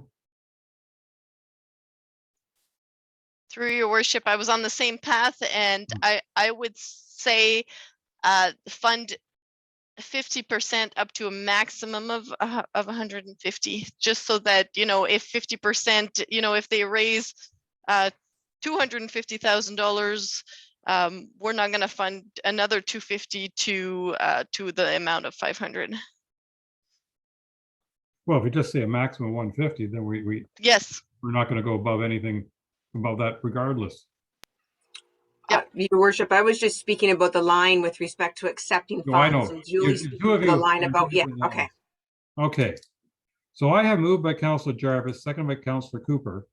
Be it resolved that council directs staff to issue an RFP for the purpose of building 6 pickleball courts at the Honey Harbour Park, and the council directs staff to accept funds in the amount of a minimum of $150,000 from the community for the purpose of offsetting the cost of 6 pickleball courts to be located at the Honey Harbour Park, and that council authorize staff to spend up to $3,000 for a survey of the park area proposed to hold the pavilion and courts, and that council directs staff to withhold from awarding the RFP until the remainder of the $150,000 be received from the community, and that council directs staff to utilize a maximum of $150,000 from the Park Reserve Fund to offset the cost of 6 pickleball courts, and that council understand that the annual capital cost for future replacement and rehabilitation is $24,195, and agrees to a tax increase in the capital levy in 2023 of 1.54% to start funding this annual capital and rehabilitation cost. All those in favor? 1, 2, 3, 4, 5, 6, 7. And that is carried, and for those counting, by all of us. Thank you very much. Your worship, I know that Rob is texting on the background here. He's more than excited about this. So it's a very good story for us. Yep, it's moving forward. Speaking of moving forward or not, let's talk noise. Ms. King. Oh, Okay. Ms. Way, you want us Alright. to extend, don't you? Yes, please. Do I have one of those in front of me? Page 50. Page 50. Okay, let's do that. Sorry. Moved by Councillor Jarvis, seconded by Councillor Wienko just before he leaves. Be it resolved that council does now waive the rules of procedure to extend the meeting past 4:30 p.m., but no later than 6 p.m. All those in favor? And that is carried. And I'm going to break our normal regime because I know we're running out of time. Councillor Wienko, did you want to say anything about the noise bylaw before you disappear? No, I'm okay with it the way it is. Okay. Thank you. Ms. King, tell us what we need to know, please. Okay, I'll try and make it quick. We had a January cow discussion in regards to the noise bylaw that we brought then to look for guidance as to what council's wishing to see. So this bylaw that I brought forward this time has an exemption for Oak Bay Golf Course to allow their mowers to start at 6 instead of 7, which we should be all okay with because we talked about quite a bit. I was able to define light and heavy construction equipment so we can divide them. Heavy construction we can prohibited on Sundays, and light construction was permitted on Sundays within the permitted times that are already in the bylaw there now. We changed the 11 p.m. noise prohibition to be more restrictive to 10 p.m. And the one I think is a bit controversial is the exemption that I provided to commercial zones, marine zones, and industrial zones to allow these zone properties to operate heavy equipment on Sundays within the prescribed time. So I know staff and council received some emails from the ratepayers that they were concerned about this change. And I just wanted to explain why I did that change. I thought it was when we had that discussion in Cal, it was quite a lengthy one, as I'm sure everyone can remember. So I believed from my interpretation of it, that the consensus or the spirit of the good discussion in council thought that was the option what we wanted to go. I also believe that we may negatively affect businesses if we try and restrict those times more so, especially for our marinas and our contractors who have a very limited season to begin with. So if that's a misunderstanding and I misunderstood council's wishes, then that can be pulled out. But yeah, hopefully that's it. All right, thank you very much. Councillor Bocek, followed by Councillor Cooper. Let the discussion begin. So I gathered up all my emails of people wanting a change to the bylaw to include construction noise on Sunday. And overwhelmingly, the emails in favor of not having noise on Sundays were the winners. But I was reminded by the other folks who said that they want the noise on Sunday is that, and I agree with them, construction companies generally don't want to work on Sundays. They don't want their staff to work on Sundays. It's the demand from the cottage community that has them working on the Sundays. And we know that all the construction companies within our townships support and only work for the cottagers and their projects. So well, I don't think there's a need for a noise bylaw for Sundays, and a lot of my emails that I received reiterated that. Know that the noise being made on Sundays is generally to provide service to the cottagers and residents of our township, not just cottagers, but residents of the township. They're not out there making noise because they want to make noise. They'd rather be at home with their families on a Sunday. I know I would. So take that into consideration, why they're making the noise. And I'll leave it at that. I think the work that Karina has done is fantastic. It's very in-depth and covers what I believe to be the majority of our noise issues. So I would stand behind the way it's written. Thank you. Thank you. Councillor Cooper.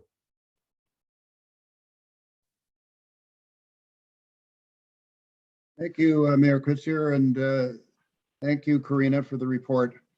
Just a couple of, well, a few comments, including a lot of comments from our community. I would like to see the fourth bullet really deal with commercial zones that are marina related. So in other words, marina launching equipment could operate at any time. I think it has to. And namely because marina business is a 7-day-a-week business and there can be emergencies. So if a boat is sinking, you got to pull it out. But the equipment is, while it's big, it would be considered under your category heavy equipment, shall we say. It's really just a diesel running to lift a boat out or whatever. It's not, we're not hearing scraping and grinding and that's really where some of the noise is coming from. And that's where my sympathies are with the people, especially in the community of Honey Harbour. But before I get to that, so I'm on page 1. It's a small point, but and I think you've got in here in the last bullet, Oak Bay Golf Course, 6 a.m. instead of 7 a.m. Is that what you mean? Yeah, sorry, that's supposed to be 7 a.m., not p.m. No big deal. I just, you know, if we want to deal with that. The second thing is lake construction equipment. One of the things that's under lake construction equipment is something that I'm pretty familiar with in Southern Ontario, and it's called pile drivers. Pile drivers make a massive amount of noise. They go kaboom, and they do it all day long and all night long if they're building, shoring up the ground for a big building. So I just wanted to comment that I would ask that that be examined, the word pile drivers, because I think that should go not in heavy equipment, but a super heavy equipment, if you know what I mean. So that's the second point I wanted to make.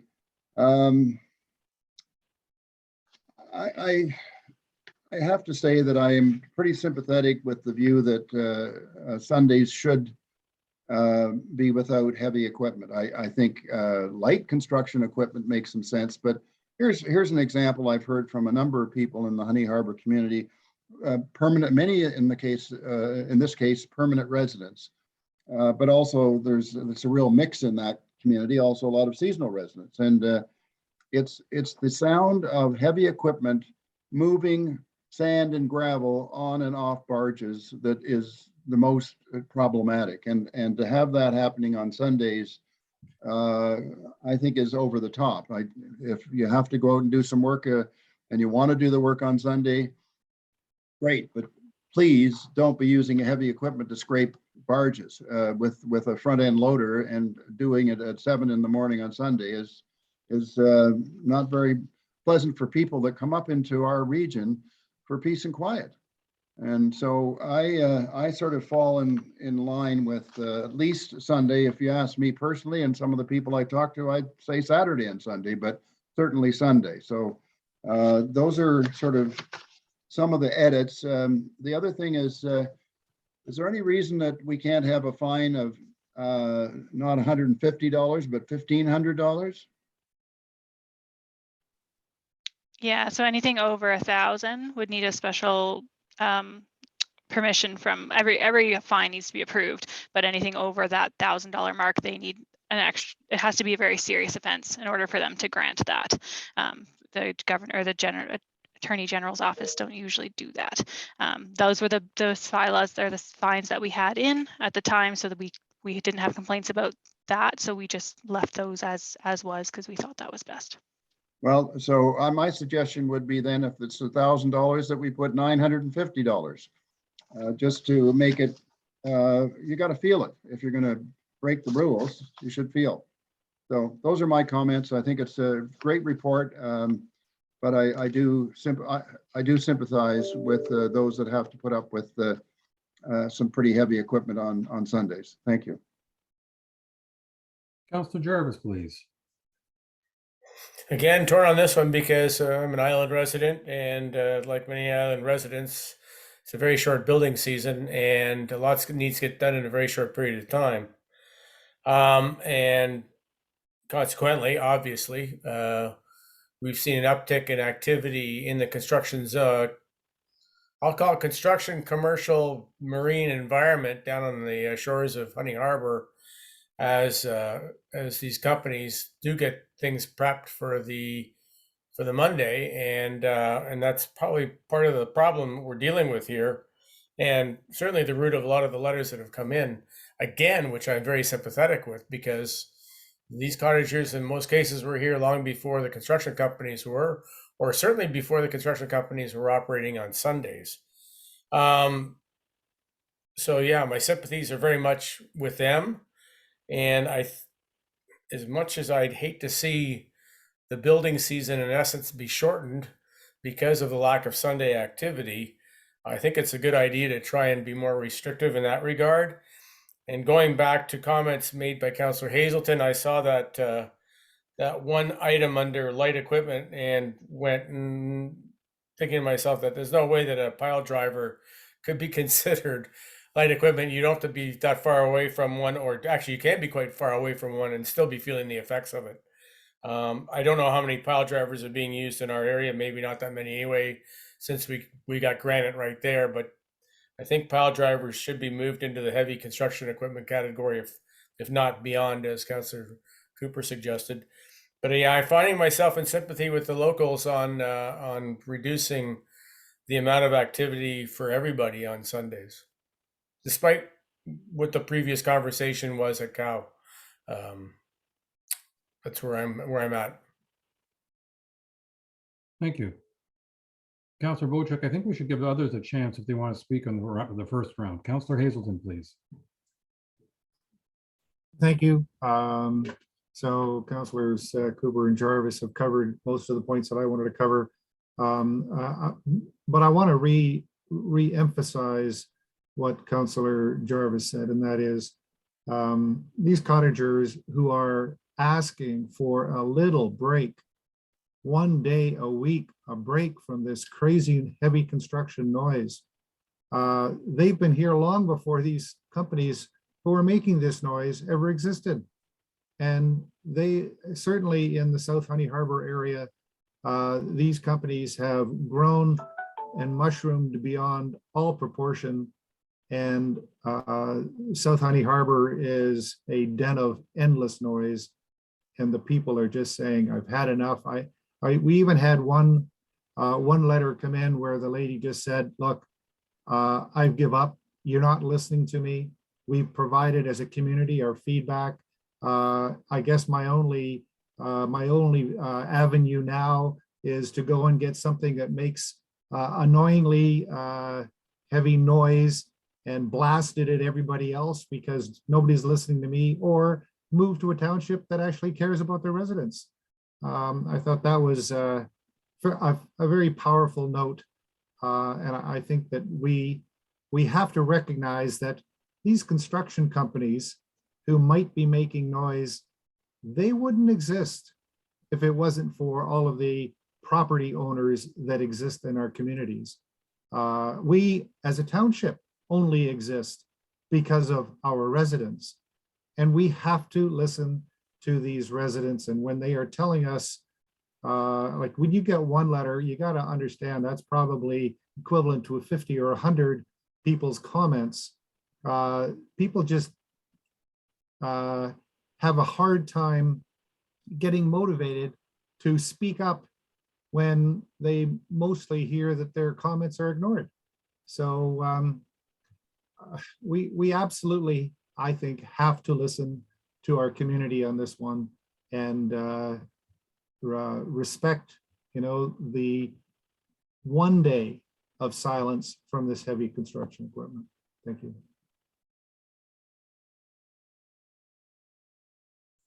I don't see any other hands at the moment. I'm going to make a couple of comments, and then we have to decide what we're going to do about this. We did have quite a lengthy conversation on this during COW, and of course, usually the goal is once we figure out what our resolution is at COW, that we don't necessarily have to discuss it again at council.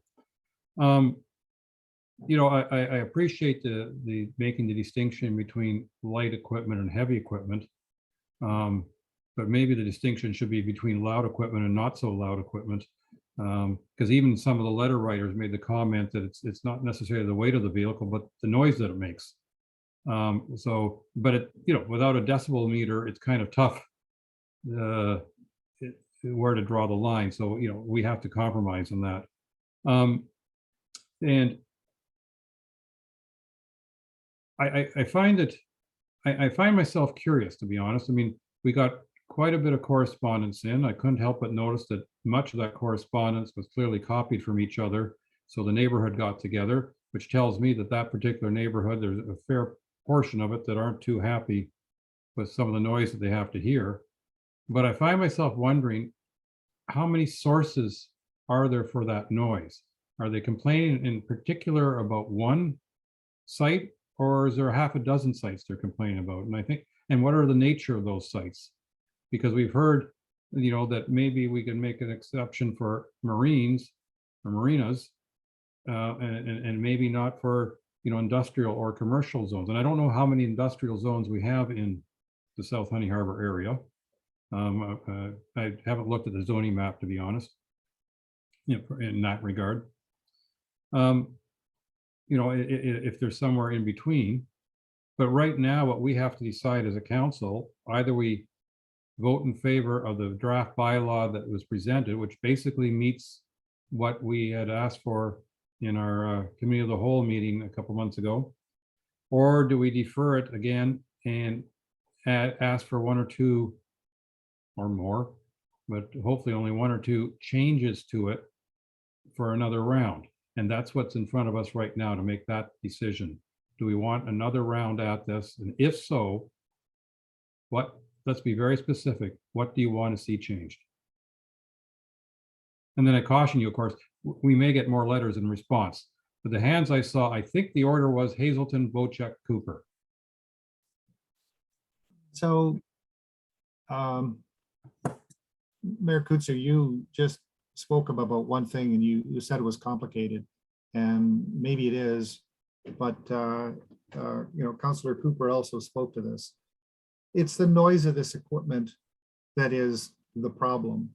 And you can have heavy construction equipment in the form of a large forklift unit taking boats in and out of the water, and the new technology of these things isn't any louder than a truck, and so that's not a problem. But how do we regulate it? Now, in the world of the septic world, we've said it's got to be 30 meters back because we don't trust what the soil is between 30 meters back and the shoreline, and so we've gone with an arbitrary number. Well, similarly here, unless we can figure out, and unless we can buy a decibel reading device and put that in the hands of our enforcement officers and give them the power to be able to be on site when there's a complaint and assess the noise, I think we have to go back to some arbitrary building blocks like no heavy construction equipment on this date.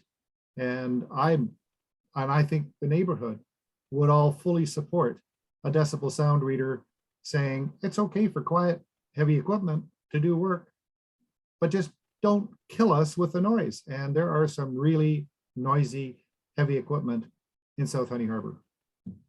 Thank you. Councilor Bochek.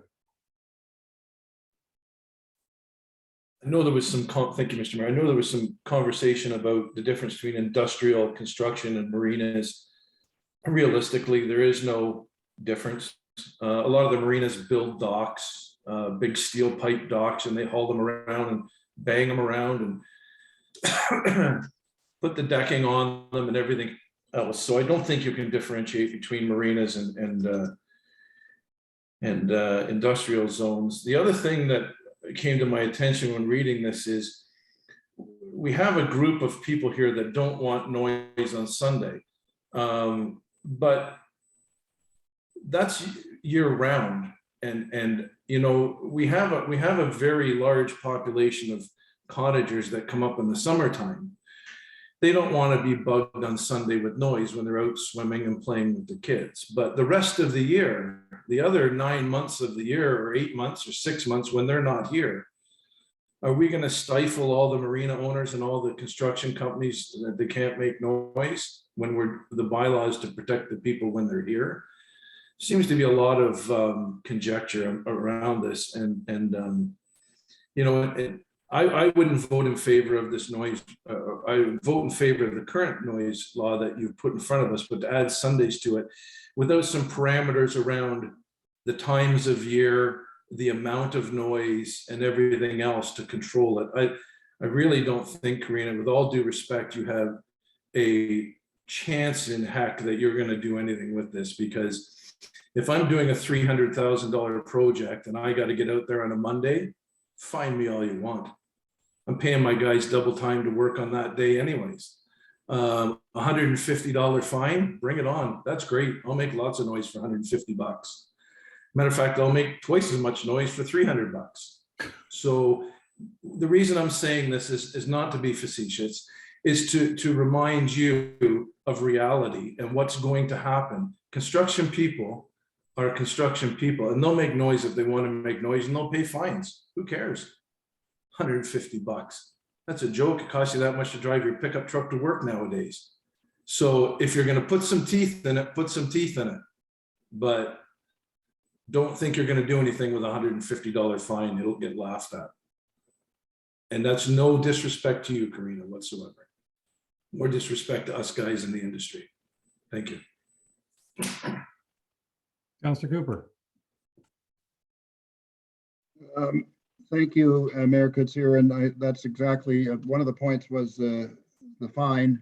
That's why I said $150. Maybe it should be $950, maybe $999, since we can't go over 1,000. Sounds like a bargain. But in any event, I'd also like to say that I happen to believe that there are some nuances that we can put in here so that we're not making a headache for bylaw enforcement. I think what we're trying to show is what we expect from our communities and our businesses, and that's what bylaws do as well. They're not always that easy to enforce, but it sets standards. And I happen to think the Sunday issue is valid, and I've heard you know, that we need to operate during certain months of the year, and I guess that might be something to be considered, but there are a lot of permanent residents living in Honey Harbour who have spoken to me about this particular issue, and they find it very disturbing on Sundays, whether it's this time of year or in the summer. So I would add that. And the other thing I wanted to mention is that I heard from a family that's building several cottages, and they had a lot of complaints about the heavy equipment out on an island, and particularly the backup beeping that goes on that was disturbing everybody in the area over the weekends.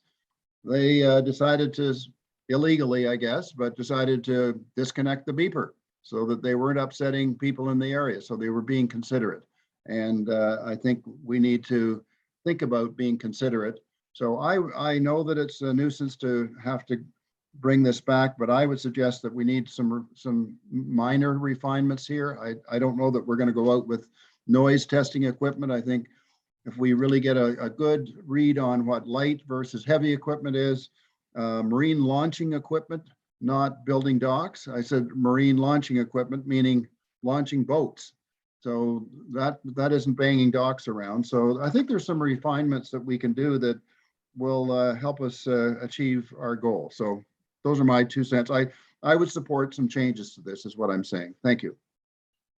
Ms. King. So for the light and heavy construction, I'm not a construction expert by any means. So pile driver probably can be put into the heavy construction category. That's a very easy switch. It's not my forte. When it comes to the zones, and why I picked them is because we are overlapping, like Mr. Bocek said, some of them do overlap. I did hear from marina owners that they're concerned because when they have to pull out all those boats out of the marinas, they're not only pulling them out, they're also having to build the structures that they put the shrink wrap and things over. So that's where construction comes in there too. So it's not just tractors pulling in and out. A decibel reader is a whole other discussion, and there would be a lot of financial considerations and staff capacity issues with that. I understand that obviously one tractor from 92 or 72 is going to be sound a lot different for sure, but that's not something I don't think we can decipher in a bylaw. You know, we just have to do the best we can with the tools that we have. So I think that covers me. Councillor Jarvis. I thought I saw your hand, didn't I? You did. I'm just going to go back again. I'm going over ground, but it's really important to me for people to understand that if you build a cottage in the 40s, now I'm only talking about the Honey Harbor area. So, Councillor Bochek, we really do need to consider areas, Severn, Macy Bay, and all the other lakes and stuff. But if you build a cottage before there was any construction activity, you should have some sort of right to peace and quiet, which is what was established when you first built the place, not 7 days a week, unfortunately.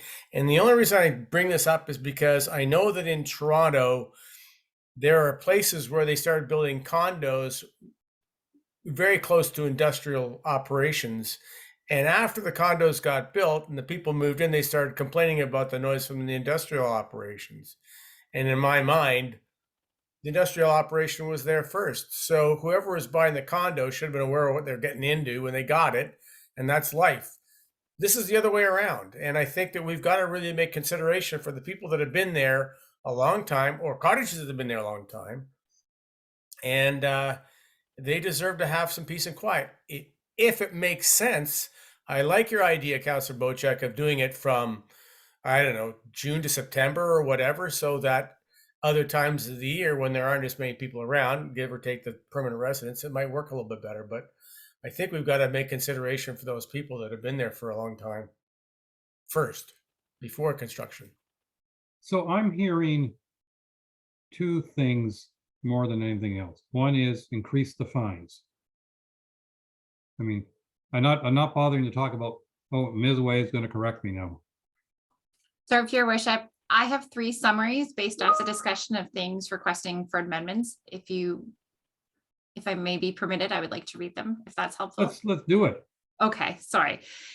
Increase the Might fines. be quite helpful, actually. Yeah. So the first one is increase the fines for the items that are cause or permit the noise, which is the $150 fine. Now, that being said, the $300 fine for obstructing an officer, if one goes up, the other may need to go up, but that hasn't been specifically spoken about this time, and Karina may have other comments to that, just something I noted.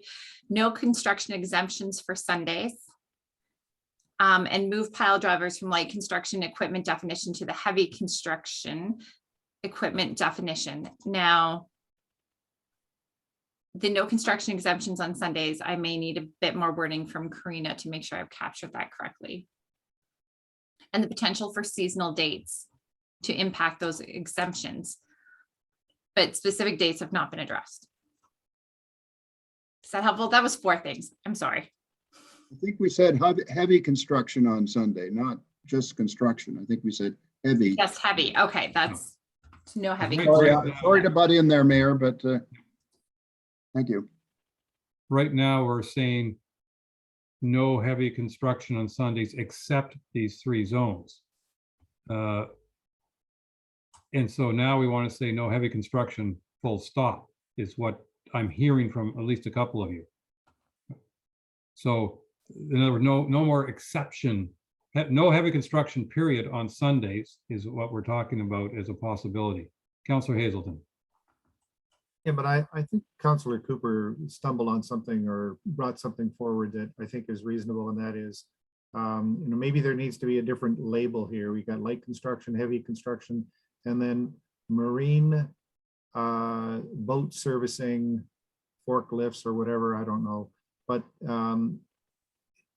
and if maybe you could put a new title in there and then say current technology and quiet boat lift devices.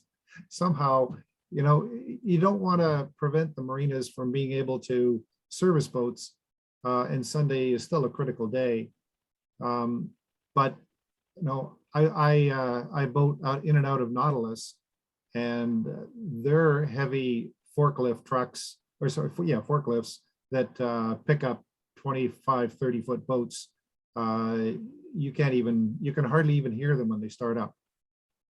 That's not going to bother the community, but they're not banging and scraping and stuff like that. So I don't know how we get that into the mix, but I don't want to be I don't want us to be seen as hampering marinas from being able to operate. But at the same time, they need to understand that if they're going to operate, they need to be using current technology forklift trucks or other devices that are relatively quiet.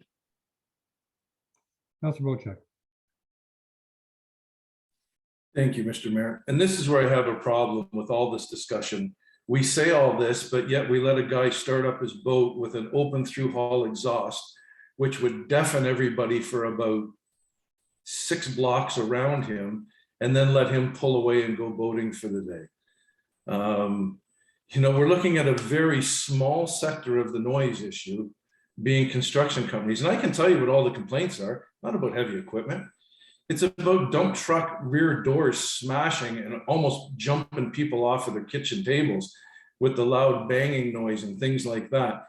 But we're picking on an industry here that is vital to our infrastructure and to our economic drivers. Yet something that's 15 times as loud and 15 times annoying, and you have to listen to it race up and down the lake all day long, that's fine.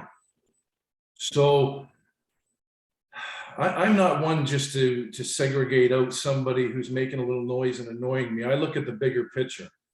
And what I see as a bigger picture here is on Sundays, guys are going to crank up those big offshore boats and make all the noise in the world, and that's fine. Doesn't make any sense to me. A lot of things we do don't make sense, but to put a bylaw that's specific against a particular industry and not worry about anybody else just seems short-sighted to me. And thank you. Councilor Cooper. I'll be very brief. I think it would be easy to call it marina launching equipment or something like that. And as far as noise is concerned, with cigarette boats, ask the police we can't control that. That's out of our control, but we can control this. And I think we need to be considerate of the people in our community. So that's where I stand on it. Thank you. Well, we can certainly defer this one more time, but no matter what we do, it's absolutely guaranteed some of our residents will be unhappy. I don't care what we decide. And so we're going to have to make a tough decision at some point about what we will or won't allow.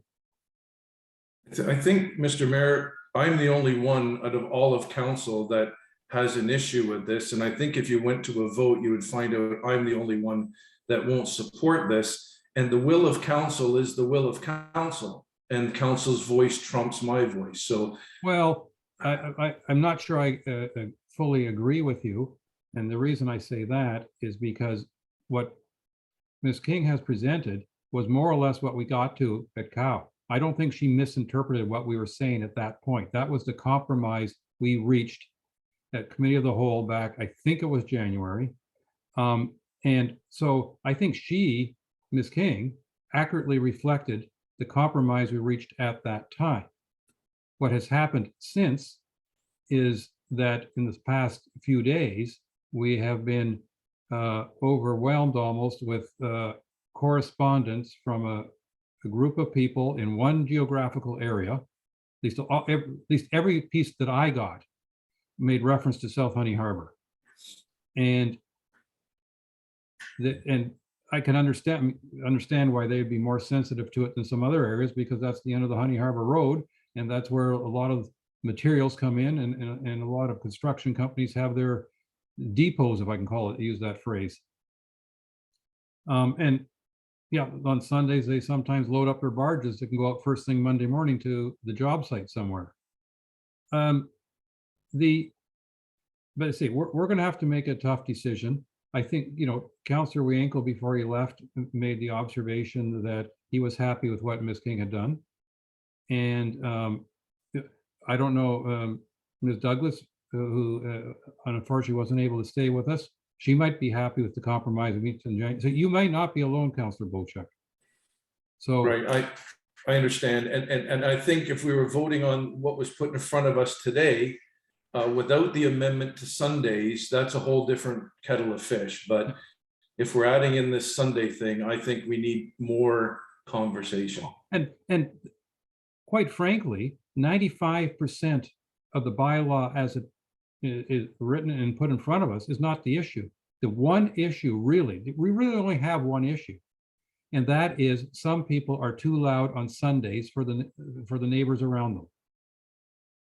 That's really it. But we don't want to totally handcuff people who are half loud and who have work to do. Like, I don't want to handcuff marinas in the spring or fall because they're busier than all get out and very weather sensitive at the work they're doing.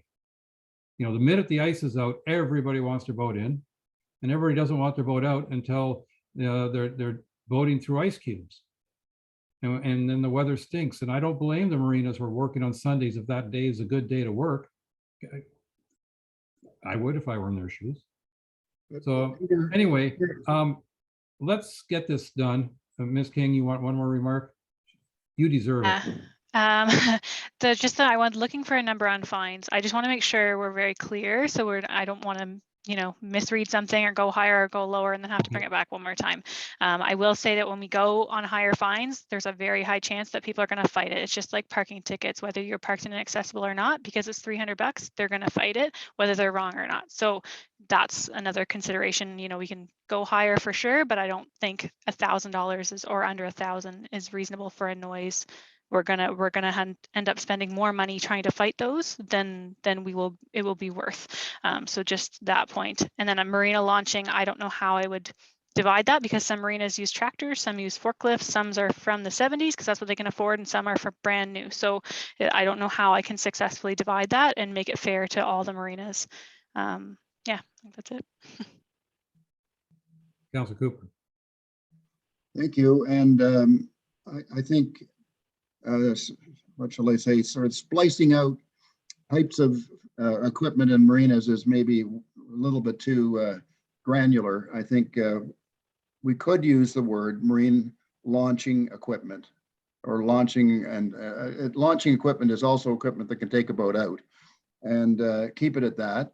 And most of that equipment I've heard has been fairly quiet. And while we recently got messages from people in South Honey Harbour, I will tell you that I've had a lot of feedback over the last 2 or 3 years from people in the Honey Harbour community that actually live in Honey Harbour, and they find the scraping, banging and crashing on barges on Sundays to be very upsetting and annoying. And so it's not just South Honey Harbour, it's within what I'll call sort of central Honey Harbour that there's a lot of concern from not just seasonal residents, mostly from permanent residents. So I think it's worthy of note, and I would support that, those changes. And as far as the amount, as Councillor Bochek said about fining and construction companies not caring, I think we have to make it hurt a bit. So the 150, 300, I think it should be 950, but that's my 2 cents. Thank you.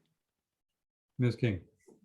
Another tool we have as enforcement officers is obviously our discretion. So let's say Brian, for example, one Sunday, I give him a ticket. If he continues to do it, then I can summons him to court. And then we have that higher range of fines. So we don't have to make the first one where it's a learning experience, or the first charger where I have an opportunity to educate and change the opinion of contractors that heavy. I can save that, and our prosecutor can ask for a much higher fine if we summons them to court. So we have that enforcement tools in our belt that we don't need to hit everyone hard right off the first go. And we know you're very good at that education aspect, and really appreciate that. We try. Usually you're successful. Okay, now we got to come up with a resolution. So I got this moved and seconded by people who aren't here. So I'm going to change the name. So I'll say moved by Councillor Hazelton, seconded by Councillor Cooper. Be it resolved, the council defer the draft noise bylaw and that the following amendments be made. Ms. Way, are you going to give us the list that you have at the moment?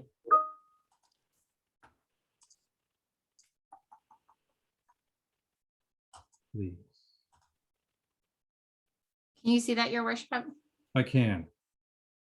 And so we have, be it resolved, the councillor, sorry, be it resolved, the council defer the draft noise bylaw and the following amendments be made. Increase fines for the cause or permit noise to, do we want to start at $250 instead of $150 and then let Ms. King escalate it from there?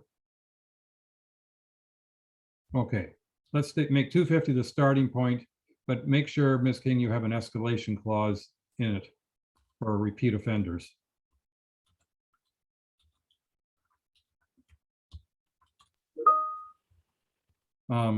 No heavy construction exemptions on Sunday. I think that's mostly what I'm hearing.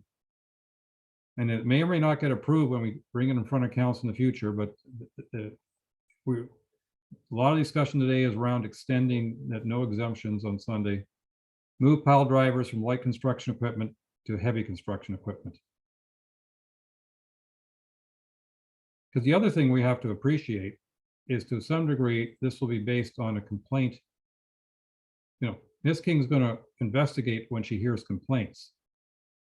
So if somebody has a really heavy forklift in a marina, but nobody complains about it, then nobody's complaining about it. Council, are we satisfied with this for now? Mayor, can I?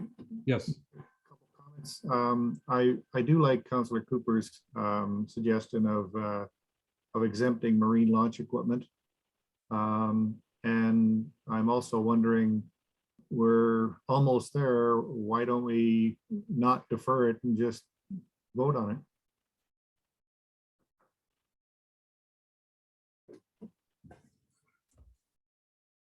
We're missing 2 councillors at the moment. I think we should wait. Yeah, that's my concern, is that we got 2 councillors that aren't voicing their thoughts in this, and it's because of sensitivity. I don't know if we should. I saw Ms. Way and then Ms. Boutiot. Your worship, I feel like this is too much of a change for us to pass the bylaw today. With these exemptions, it's not like a small tweak. These are major things that we haven't advertised to the public that we're putting forward in a bylaw.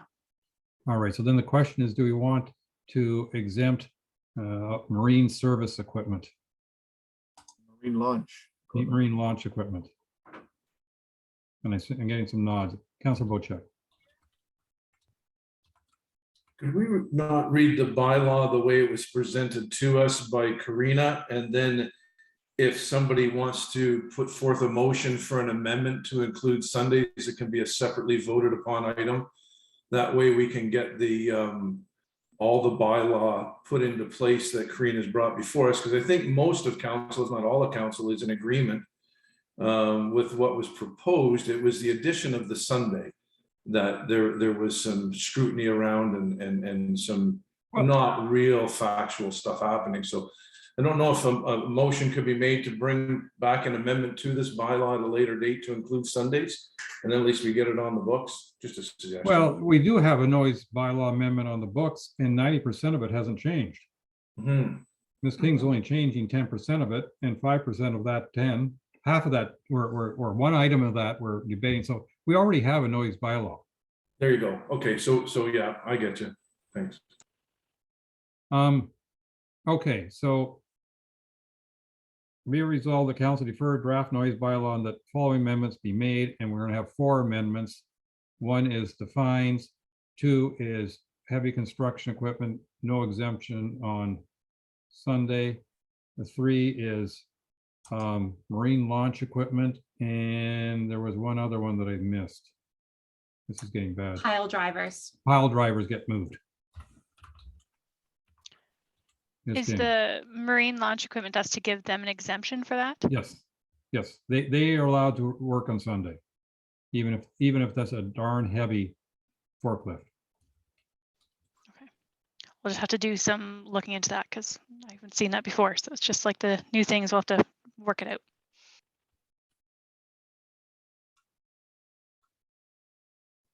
If I could suggest a site visit to Nautilus, for example, to see their lovely forklift units might be useful if you're interested.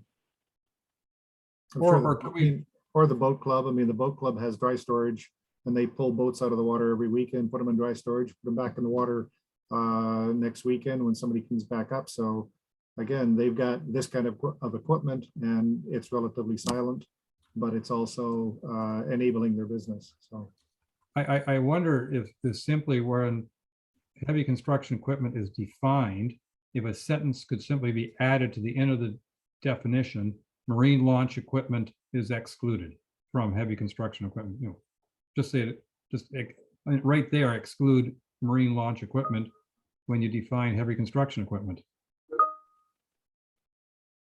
You know, you're defining equipment intended for use in construction or material handling. Well, I guess boats could be considered a material, but maybe just specifically exclude marine launch equipment in that definition. That's something we can look at. Yeah, Yeah. that's a good idea. All right, should I call the vote? so you're looking for a deferral. You don't need a vote for deferral. You just need a consensus. No, it's not. No, don't forget, in meetings past, you got upset with me when I tried to defer something without getting a Okay, vote, fine. and Let's this is vote. very specific. I'm voting. He's voting, okay. Okay, we got enough votes, that is carried. All right. Whatever we get accomplished has to be within the next hour, and then what we don't get accomplished, we'll move over and do at the tail end of our meetings tomorrow. I'm afraid that's where we're at this point, because we're going to end before 6. Just for your information. Now we're going into new business, and the first item of new business is moved by Councillor Hazelton, and I'm going to have it seconded by Councillor Jarvis because I know he's involved with the library, so he'll nod his head. And this is with regards to allowing the Honey Harbour Library to use the old library site during the summer. Councillor Hazelton. Yeah, I'd like to start off by saying I don't know who this guy Hazelton is. It's in Sorry? the so the point is Councillor Jarvis and I are both board members on the Honey Harbour Library, sorry, on the Township of Georgian Bay Library.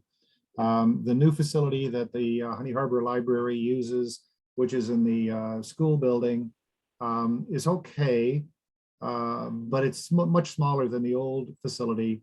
And the park landing and the building has always been a kind of a focal point for the Honey Harbour Library. And with the very significant increase in use of the library over the summer months, we would like to, the library board, would like to ask the township if we can use the first floor that used to be used as the library for the purposes of conducting, library activities and programs and so on throughout the summer. Is the staff, I see Mr. Sokash, I wonder if staff has any response before we turn this to council. Thank you, Your Worship. Generally, we don't have an issue with this. 2 points I would like to make is Dr. Chow Fraser has asked to use the committee room again this summer. So that won't be available. And secondly, we would ask that the library staff take care of most, if not all, of the cleaning there. We're just in really rough shape right now, being 2 staff members short. But besides that, we don't have an issue. Thank you. Councillor Bochek. Yeah, I don't have any facts or materials to read on numbers and that kind of stuff. My thought was that the library use over the years had gone down with the internet and everybody being able to read their books on their Kindle, and that the numbers in the library province-wide were down. Now, this could be different for Honey Harbour, so I won't belabor that comment. The other thing I would be concerned about is the septic system that is currently on that property is not even good enough to handle the rental spaces on the top floor. Brad can attest to this. It constantly breaks down. It's constantly under repair. There's no potable water in that building. In other words, you're drinking whatever's in Church's Bay. I personally, I don't think that space I don't think the library would use that space to its potential, because really you wouldn't be allowed anybody in there once you check that septic system out and find out that there's not potable water in the building, which something should have been addressed years ago about that. We wouldn't be having this conversation, but at this point in time, I can't see any way forward to move anything over across the street. They've already been giving a brand new construction, a good build, and as far as I'm concerned, that's where the library is now. That's just my thoughts, not trying to persuade anybody to listen to me, but that were my thoughts. Councillor Hazelton. If I may, Mayor, libraries these days are way beyond books and reading. They are attempting to engage the community in crafts and all kinds of other programs. The intention of using that facility would be have no desire whatsoever to use the washroom facilities or any water. That would all be looked at as, you know, the main branch across the street in the public school is where you're going to do all of that. But when you're trying to run kids' craft programs, you need a roof over your head and a room where you can take the kids in. And libraries are trying to grow to build a community engagement of a whole lot of activities. And so when we chatted about how we could actually accomplish this, the public school venue really doesn't facilitate that kind of craft environment or social interaction environment. I think it would be useful to explore this at least for 1 year and see how our library can leverage this extra facility. And then we can consider what might be done in the future if there's any future need for doing this kind of thing. I suspect there will be, but we'd like to explore this, and that's really why we brought this resolution forward. Councillor Jarvis. Yeah, I just want to add to what Councillor Hazelton has said, because I'm in agreement with this idea. And it's really as stated, when the library moved across the street, it lost its sort of status as sort of the first thing you saw when you got off your boat in Church's Bay. And by putting our presence back in that area, at least will be really much better at directing people. The library was a huge source of information for people coming into the area from those docks, so it can do that again as well. The idea was not to use the facilities like the bathroom, but all that wasn't part of it at all. I do have a question for Brad, and that is there Wi-Fi accessibility still at that building? Through the mayor, I think that's a CAO question. No, okay. I wasn't sure. I was wondering if. Okay. So Pat Chow Fraser and her group aren't using. I mean, must be tethering to their phones.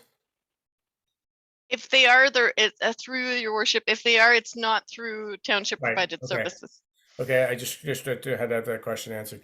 But once again, I think it sort of reintroduces our presence in the community to those people coming off the boats at Church Bay.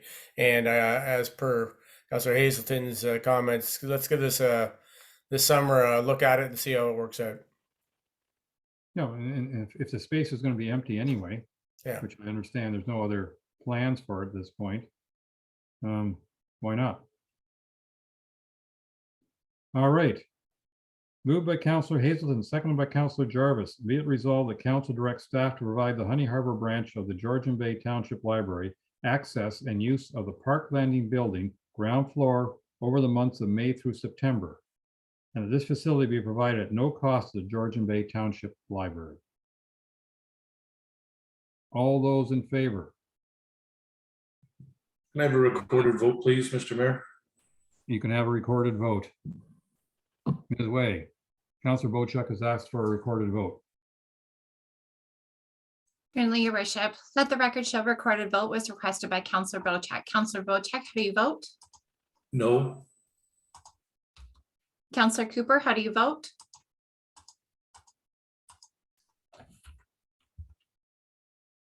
I can't hear you, Councillor Cooper. Sorry, I am a speaker off. Yes. Councillor Hazelton, how do you vote? Yes. Councillor Jarvis, how do you vote? Yes. Mayor Kutsier, how do you vote? Yes. Let the record show the motion passes 4-1. Okay, our next one, Councillor Hazelton, is council directs staff to hire an intern to scan and upload the key historical files from 1991 to 2001, including bylaws, policies, attachments, agenda, and resolutions. You need a seconder for this motion.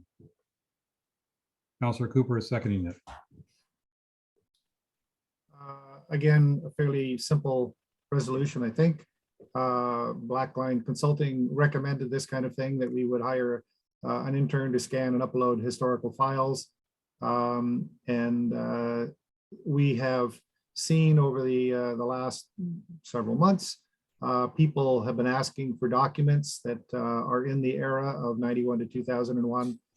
In fact, bylaw, the Greywater bylaw, which nobody could find, I happen to have on my computer, is from that era.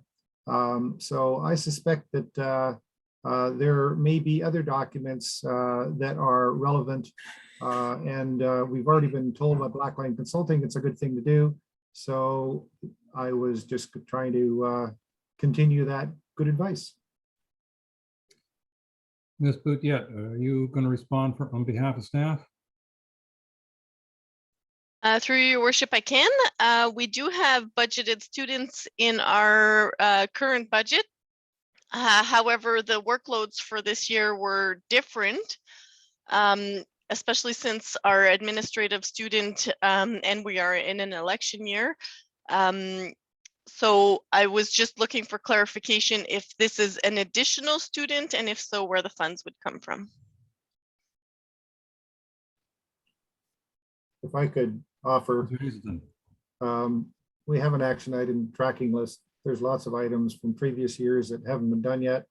I would just like to get this on our radar screen. It's obviously 20 years out of date for these documents anyways.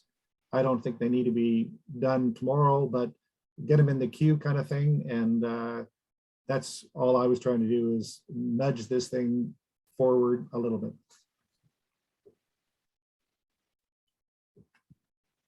Councillor Cooper, followed by Councillor Bochuk.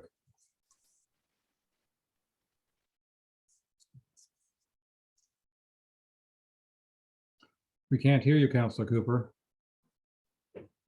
Keep forgetting to turn this on. It's getting late. Sorry. Yeah, I support this. I just wanted to say that in the past, we've also discovered that there are some files that not only are they hidden away a little bit, but some of them are actually in different cities. And so I hope that we can retrieve some of the files that relate to Macy Bay. So that would be an additional matter that I'd like to see happen with this project. Thank you. Councillor Bochuk.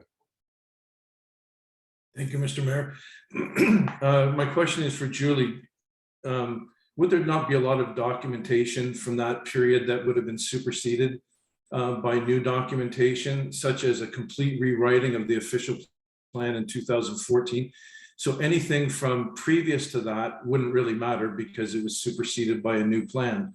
So would you spend all that time capturing and recording documents that are no longer relevant?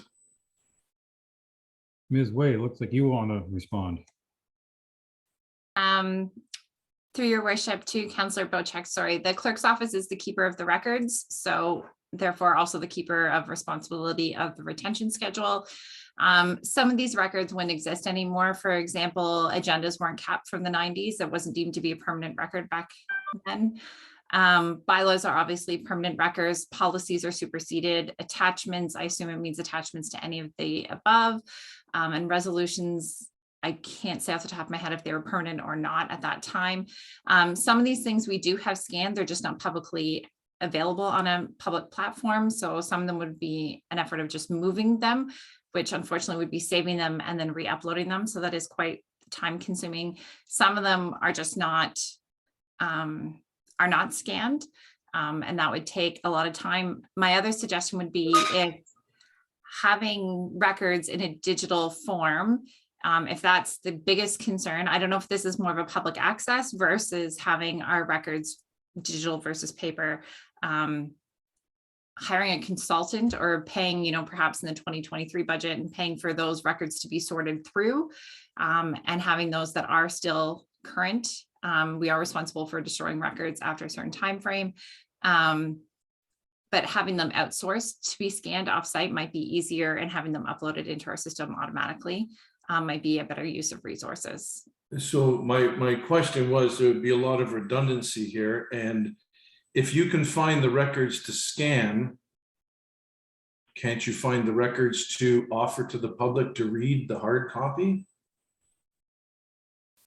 Yes.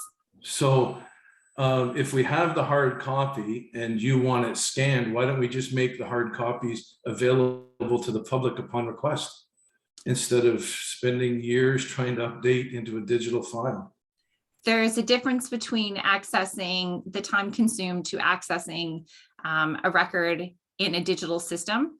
For staff, it could be as simple as navigating to a folder within a drive and attaching it to an email, versus a paper record could be sorting through boxes to find the right file, to find the right piece of paper, to then making that available, organizing a time for someone to come in and see it. It's not the same as, it's more of a time thing and being able to conveniently provide that record.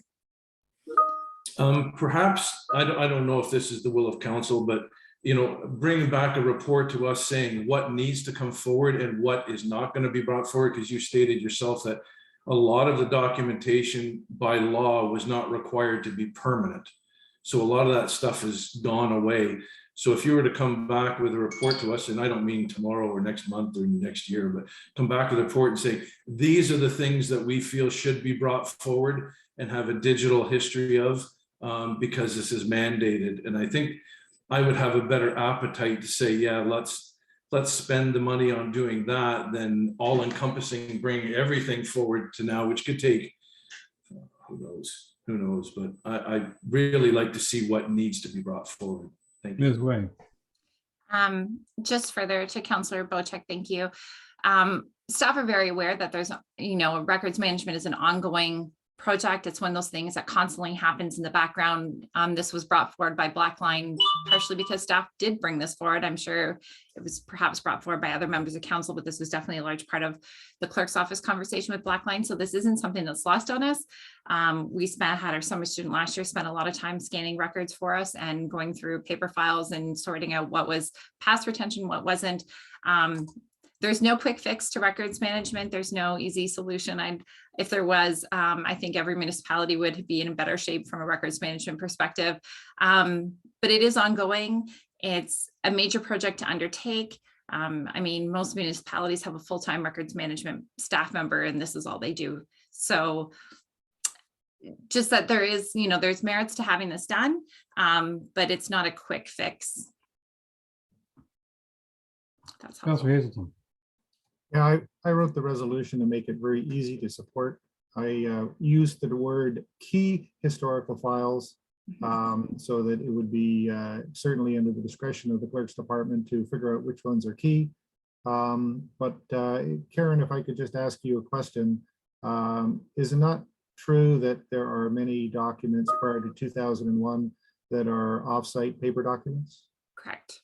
Okay, so what we have here is an issue of not only are the documents not available within the township offices in a paper form, they're only available offsite in some other directories that makes it so much harder to get.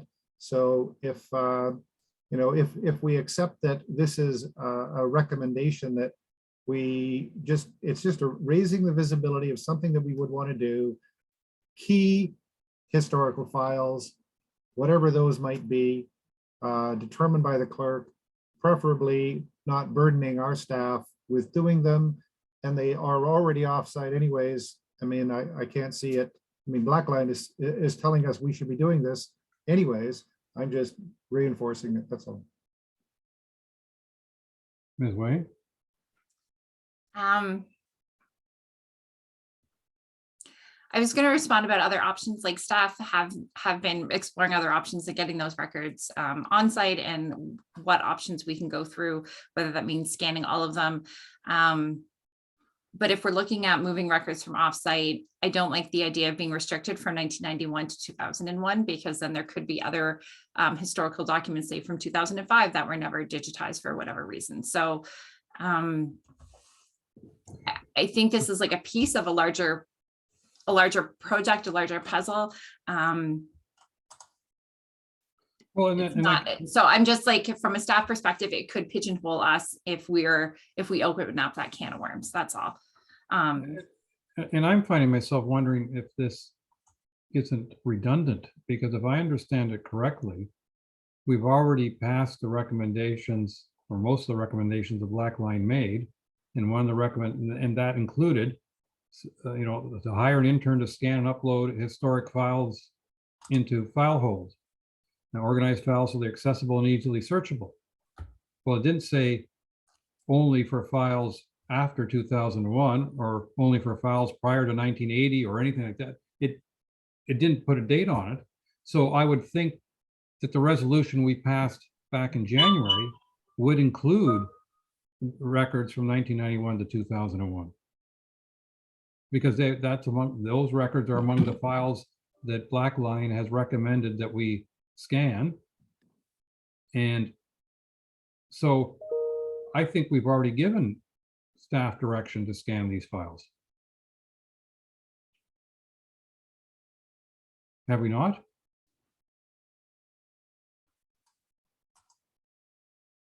Okay, Mr. Jarvis, I'm not getting a response from staff, but I believe we already have done that.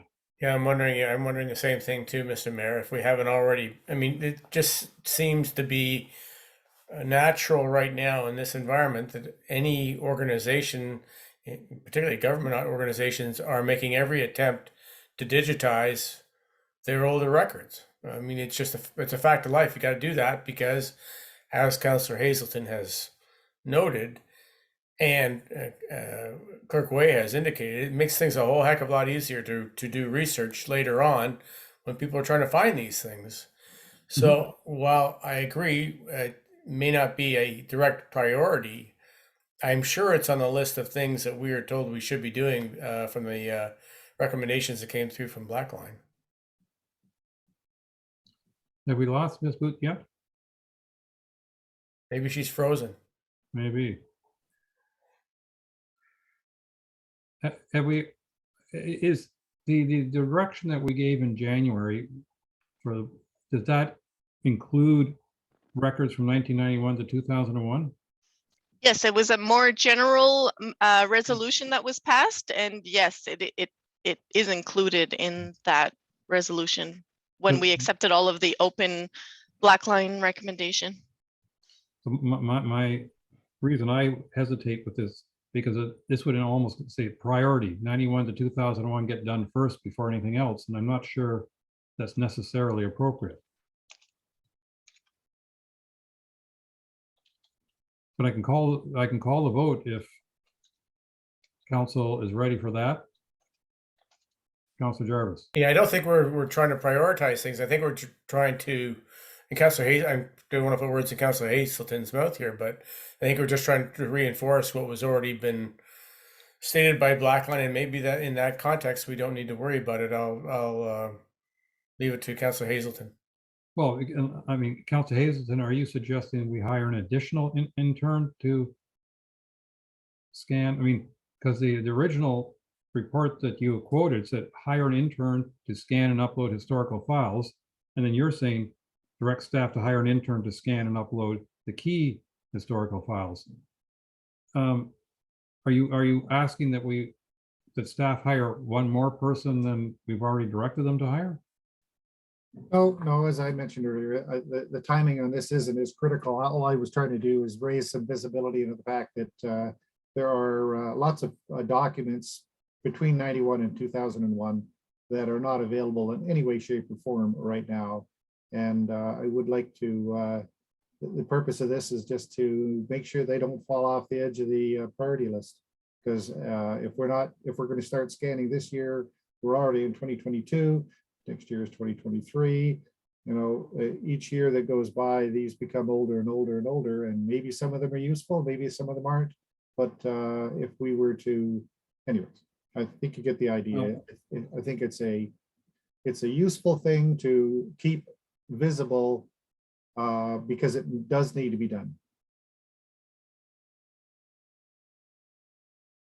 Well, I mean, if you want me to call the vote, I will.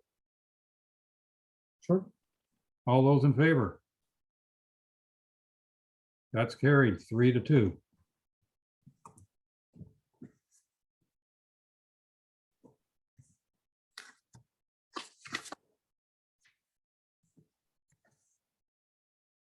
Decibel Coalition, Councillor Hazelton. Do we have a seconder for this motion? Councillor Cooper was the fastest with his hand. Sorry, Councillor Jarvis.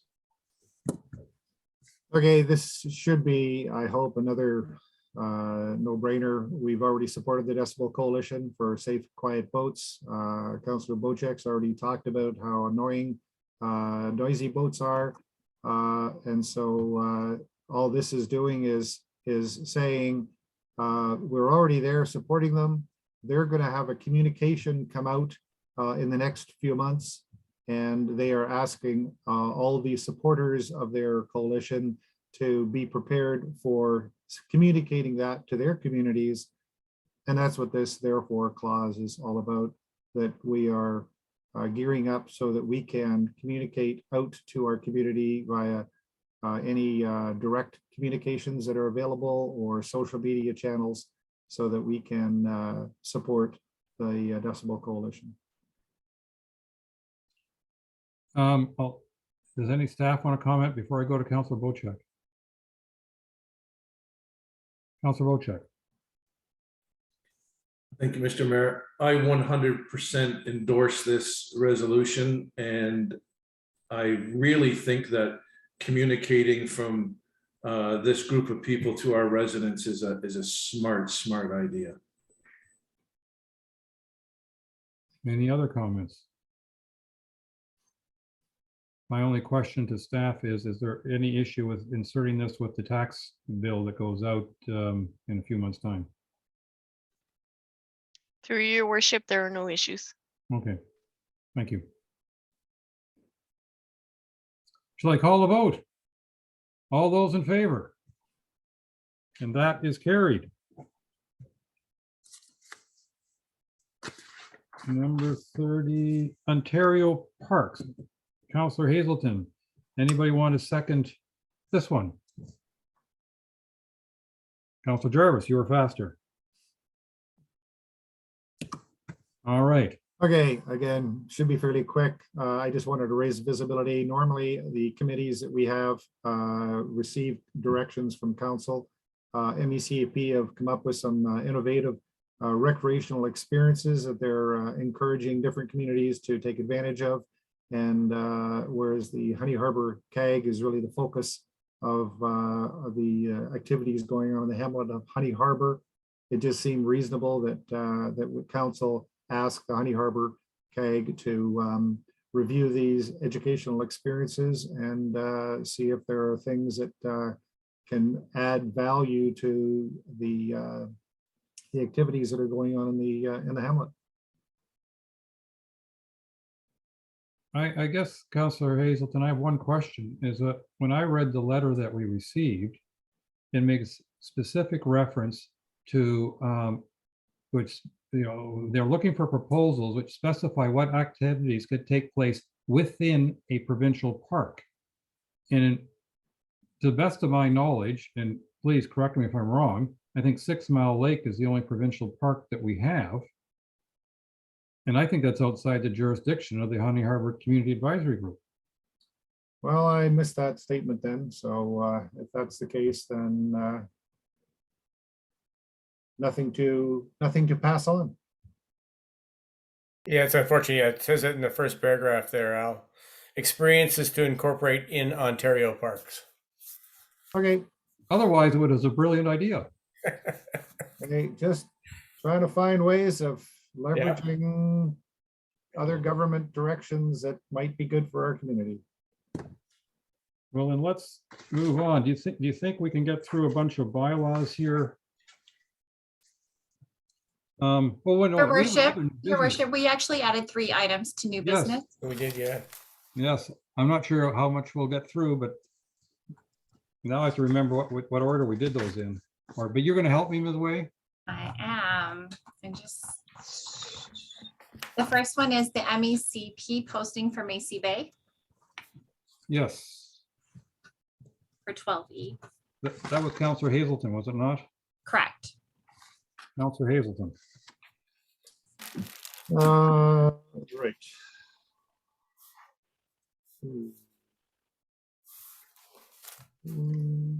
I have a resolution I can share on my screen as well, your worship. Why don't we start with that, please?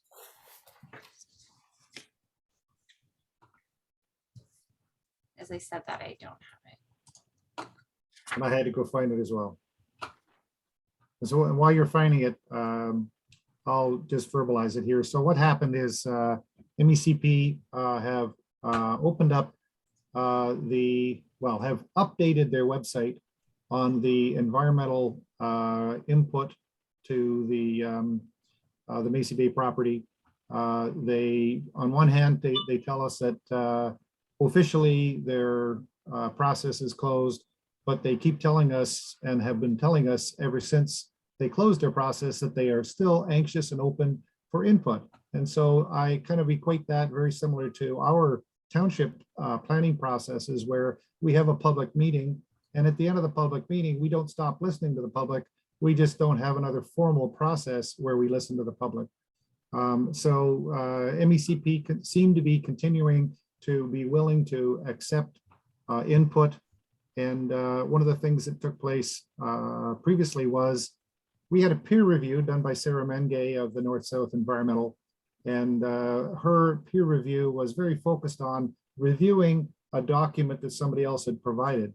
But nobody has yet taken really a hands-off, don't constrain me, let me tell you what I think about what is good and not good about the environmental issues and species and so on this property. And so what I'm suggesting is that we have an opportunity here to leverage Sarah Menge's experience with this property and the species at risk, et cetera, and have her just craft essentially an update report.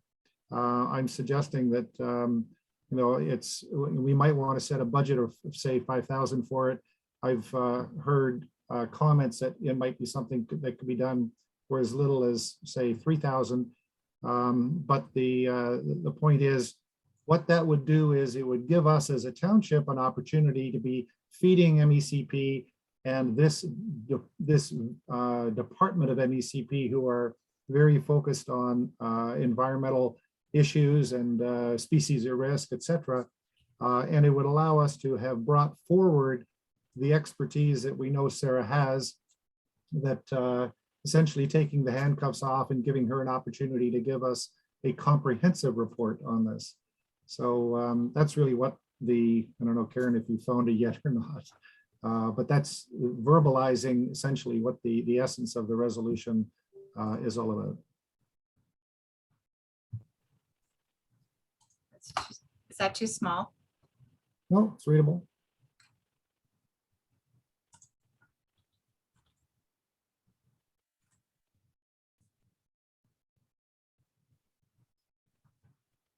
I guess excuse me, my question is when they state in their update, the original proposal date and comment period have not been altered. Does that mean they're going to receive any input?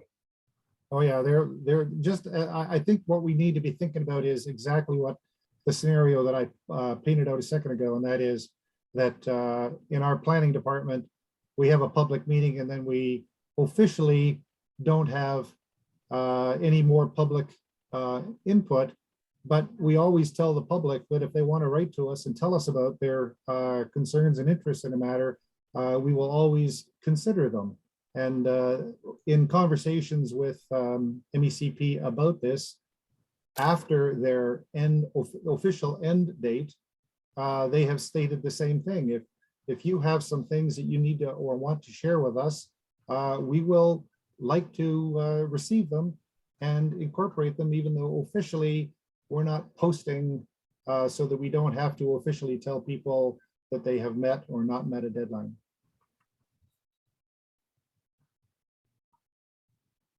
Okay, Councillor Bocheck, please.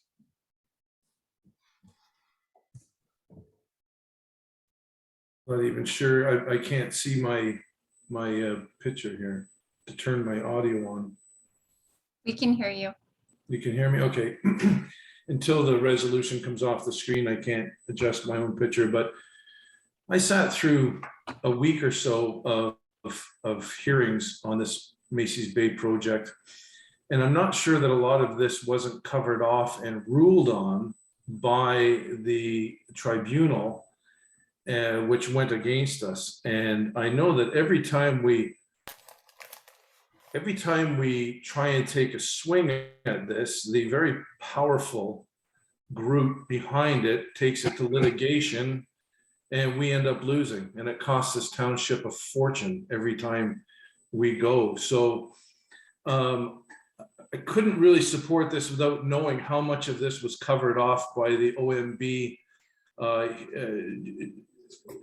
judge and ruled on it already. And then in that case, we can't go back.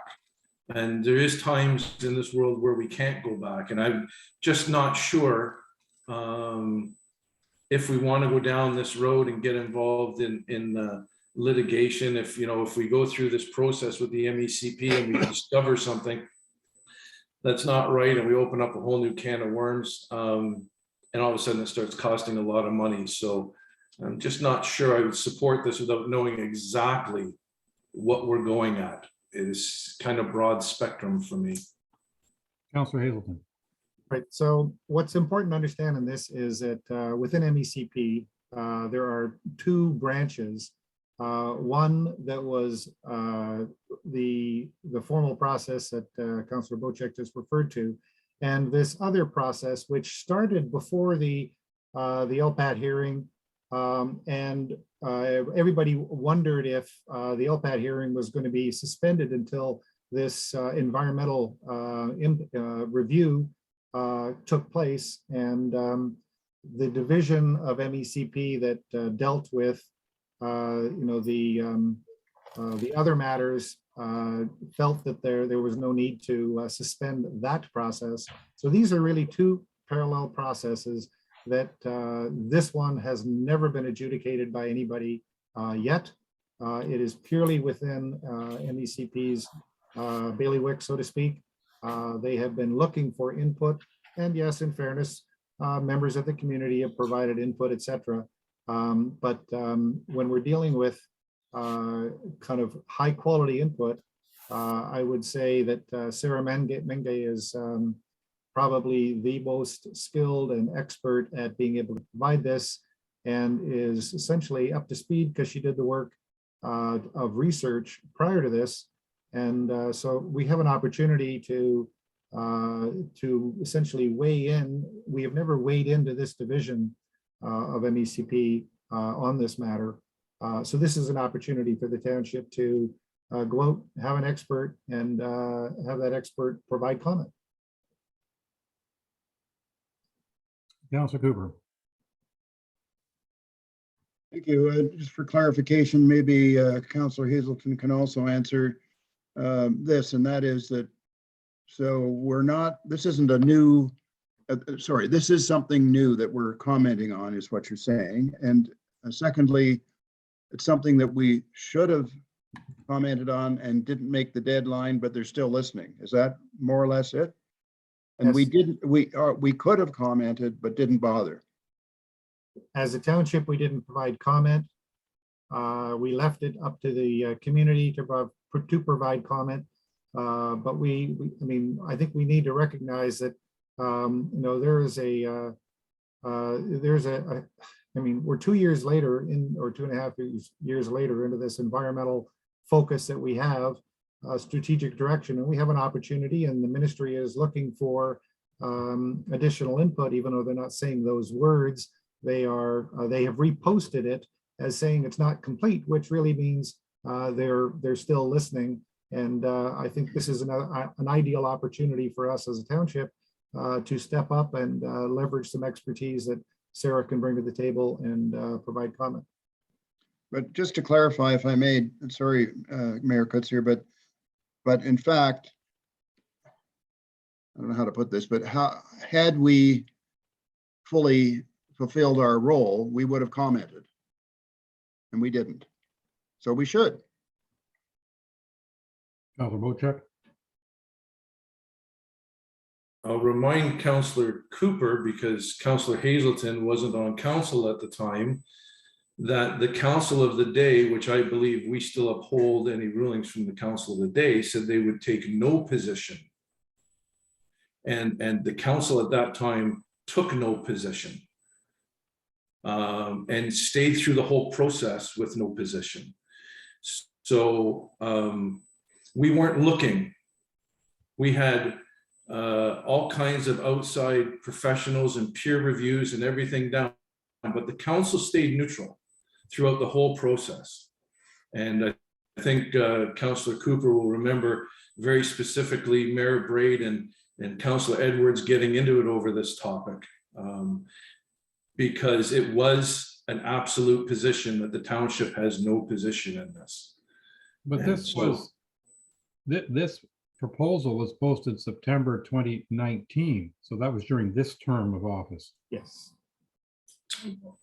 In reading through what I read in the resolution, a lot of those things were from the last term of council that we're looking to maybe drag up and take to a new agency, not a new agency, but a new division of the agency, or an agency that we just found a new section of to take this information to.